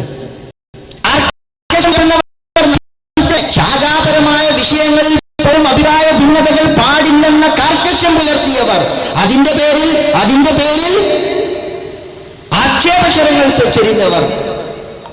നിങ്ങൾ ആലോചിച്ച് നോക്കൂ, ഹലക്കൽ മുത്തനത്തിയൂൻ, അവർ നശിച്ചു പോകും, അവർ തകർന്നു പോകുന്നു പറഞ്ഞു. വിശാലതയും വിട്ടുവീഴ്ചയും ഭിന്നാഭിപ്രായങ്ങൾക്കുള്ള പരിഗണനയും ഒക്കെ നൽകണം. ഒറ്റ രീതിയാണ് എന്ന് ഇസ്ലാമിനെ കുറിച്ച് നമ്മൾ വിചാരിക്കരുത്. അതിന് ഒരുപാട് വഴികളുണ്ട്, ഒരുപാട് ധാരകളുണ്ട്. ഇത് മാത്രം നിങ്ങൾ ആലോചിച്ച് നോക്ക്. അഹ്ലുസുന്നത്തിൽപ്പെട്ട 4 ഫിഖ്ഹി മദ്ഹബില്ലേ, ഷാഫി, ഹനഫി, ഹംബലി, മാലിക്കി, അതിനെ തക്ലീദ് ചെയ്താലും ഇല്ലെങ്കിലും ഇത് 4 അഹ്ലുസുന്നത്തിലല്ലേ? 4 അഹ്ലുസുന്നത്തി വൽ ജമാഅത്തിൽപ്പെട്ടതാ. 4 പേർക്കും 4 അഭിപ്രായമാണ്. 4 മദ്ഹബിൽ നിങ്ങൾ എടുത്തു നോക്കൂ, ഒരു മദ്ഹബിൽ തന്നെ ഒരു വിഷയത്തിൽ പല അഭിപ്രായവും കാണാം. എന്നിട്ട് നമ്മൾ എന്താ ചെയ്തത്? 4 അഹ്ലുസുന്നത്തി വൽ ജമാഅത്തിലാ. ഈ വിശാലത ഇസ്ലാമിനുണ്ട് എന്ന് നമ്മൾ മനസ്സിലാക്കണം. അനങ്ങിയ നരകം വിധിക്കരുത്, അനങ്ങിയാലെല്ലാം ഹറാമാക്കരുത്. നിന്ന് വെള്ളം കുടിച്ച ഒരാളോട് കാർക്കശ്യ മതത്തിന്റെ ആള് പറയാണ്, നീ സുന്നത്തിനെതിരാ ചെയ്തത്, നീ ഇപ്പൊ അത് ഛർദ്ദിച്ചു കളയണം. നിന്ന് വെള്ളം കുടിക്കുന്നത് അത്ര വലിയ പാതകമായി തീരുന്നു. കൊണ്ടോട്ടിയിൽ ഒരു പരിപാടി കഴിഞ്ഞപ്പോൾ ഒരാൾ എന്നോട് ചോദിച്ചു, മുടി കറുപ്പിക്കുന്നതിന്റെ, നരച്ച മുടി കറുപ്പിക്കുന്നതിന്റെ വിധി എന്താ? ഞാൻ പറഞ്ഞു, അത് അത്ര നല്ലതല്ല. പക്ഷേ ആ ഹദീസിനെ കുറിച്ച് പണ്ഡിതന്മാർക്ക് പല വ്യാഖ്യാനങ്ങളുണ്ട്. അത് മുഖമൊക്കെ ചുക്കിച്ചുളിഞ്ഞ് വയസ്സായ ഒരാള് അയാളുടെ മുടി കറുപ്പിച്ചപ്പോൾ റസൂലുള്ള അതിന്റെ കോലക്കേട് വെച്ച് പറഞ്ഞതാണെന്ന് പറയുന്നവരുണ്ട്. അങ്ങനെയാണെങ്കിൽ അകാല നര കറുപ്പിക്കുന്നതിന് തെറ്റില്ല എന്നൊക്കെ പറഞ്ഞ പണ്ഡിതന്മാരും, അങ്ങനെയല്ല അത് നിർബന്ധമായും കറുപ്പിക്കരുത് എന്ന് പറഞ്ഞ പണ്ഡിതന്മാരും, അങ്ങനെ പല അഭിപ്രായ വ്യത്യാസങ്ങളുണ്ട്. ഞാൻ അതിലൊരു ഫത്വ പറയല്ല, ഇങ്ങനെയൊക്കെ ഉണ്ട്. അപ്പൊ അയാൾ എന്നോട് പറയാണ്, അയാൾ ചെറുപ്പക്കാരൻ, ഒരു 35 വയസ്സോ മറ്റുള്ള ഒരാൾ ഇങ്ങനെ അകാല നര വന്നപ്പോൾ അയാൾ പലപ്പോഴും കറുപ്പിക്കും. അപ്പൊ അയാൾ പറയാണ്, എന്നോട് ഒരാൾ ചോദിച്ച ചോദ്യം, നീ എന്തിനാ മുടി കറുപ്പിക്കുന്നേ? നിനക്ക് മരിച്ചു പോണ്ടേന്ന്. മരിച്ചിട്ട് നീ നരകത്ത് പോവുക, അനങ്ങിയ നരകം വിധിക്കുക. നരകവും സ്വർഗവും അള്ള തീരുമാനിക്കേണ്ട, ആ പണി നമ്മളെ ഏൽപ്പിച്ചിട്ടില്ല. അനങ്ങിയ നരകം വിധിക്കുന്ന, അനങ്ങിയാൽ ഹറാം പത്തുകൾ ഇറക്കുന്ന ഒരു മതമുണ്ടല്ലോ, ആ മതത്തിൽ നിന്ന് നമ്മൾ മാറണം. നമ്മൾ ഇസ്ലാമിലേക്ക് വരണം, ഇസ്ലാമിന്റെ വിശാലതയിലേക്ക് വരണം. ഓരോന്നിനും ഇസ്ലാം എന്ത് പ്രാധാന്യമാണോ കൊടുത്തത്, ആ പ്രാധാന്യം കൊടുത്തുകൊണ്ട് ഇസ്ലാമിനെ നമ്മൾ മനസ്സിലാക്കണം. ഈ സന്തുലിതത്വം നമ്മൾ തെറ്റിച്ചു കളയരുത്. കേരള മുസ്ലിം സമൂഹത്തിന്റെ വർത്തമാനകാലത്തെ കൃത്യമായി അഡ്രസ് ചെയ്തുകൊണ്ടാണ് ഇസ്ലാമിക പ്രസ്ഥാനം ഈ വിഷയങ്ങൾ അവരോട് സംസാരിക്കുന്നത്. വളരെ കുറച്ച് കാര്യങ്ങളാണ് യഥാർത്ഥത്തിൽ ഈ വിഷയവുമായി ബന്ധപ്പെട്ട് ഞാൻ പറഞ്ഞിട്ടുള്ളത്. ഈ പ്രസംഗം കേൾക്കുന്ന സഹോദരന്മാരോട് എനിക്ക് പറയാനുള്ളത്, സഹോദരിമാരോട് പറയാനുള്ളത്, നിങ്ങൾ മനസ്സിരുത്തി ഈ വിഷയം പഠിക്കാനും ഇസ്ലാമിനെ വായിക്കാനും നമ്മൾ സന്നദ്ധരാകണം. അല്ലാഹു സുബ്ഹാനഹു വ തആല നമ്മെ അനുഗ്രഹിക്കുമാറാവട്ടെ. അസ്സലാമു അലൈക്കും വറഹ്മത്തുള്ളാഹി. ഇസ്ലാം സന്തുലിതമാണ് എന്ന സമ്മേളന പ്രമേയം വിശദീകരിച്ചുകൊണ്ട് നമ്മോട് സംസാരിച്ച പ്രബോധനം സീനിയർ സബ് എഡിറ്റർ സദറുദ്ദീൻ വാഴക്കാടിന് നന്ദി. 2 അറിയിപ്പുകളുണ്ട്. ജില്ലാ സമ്മേളനത്തിന്റെ ചീക്കോട്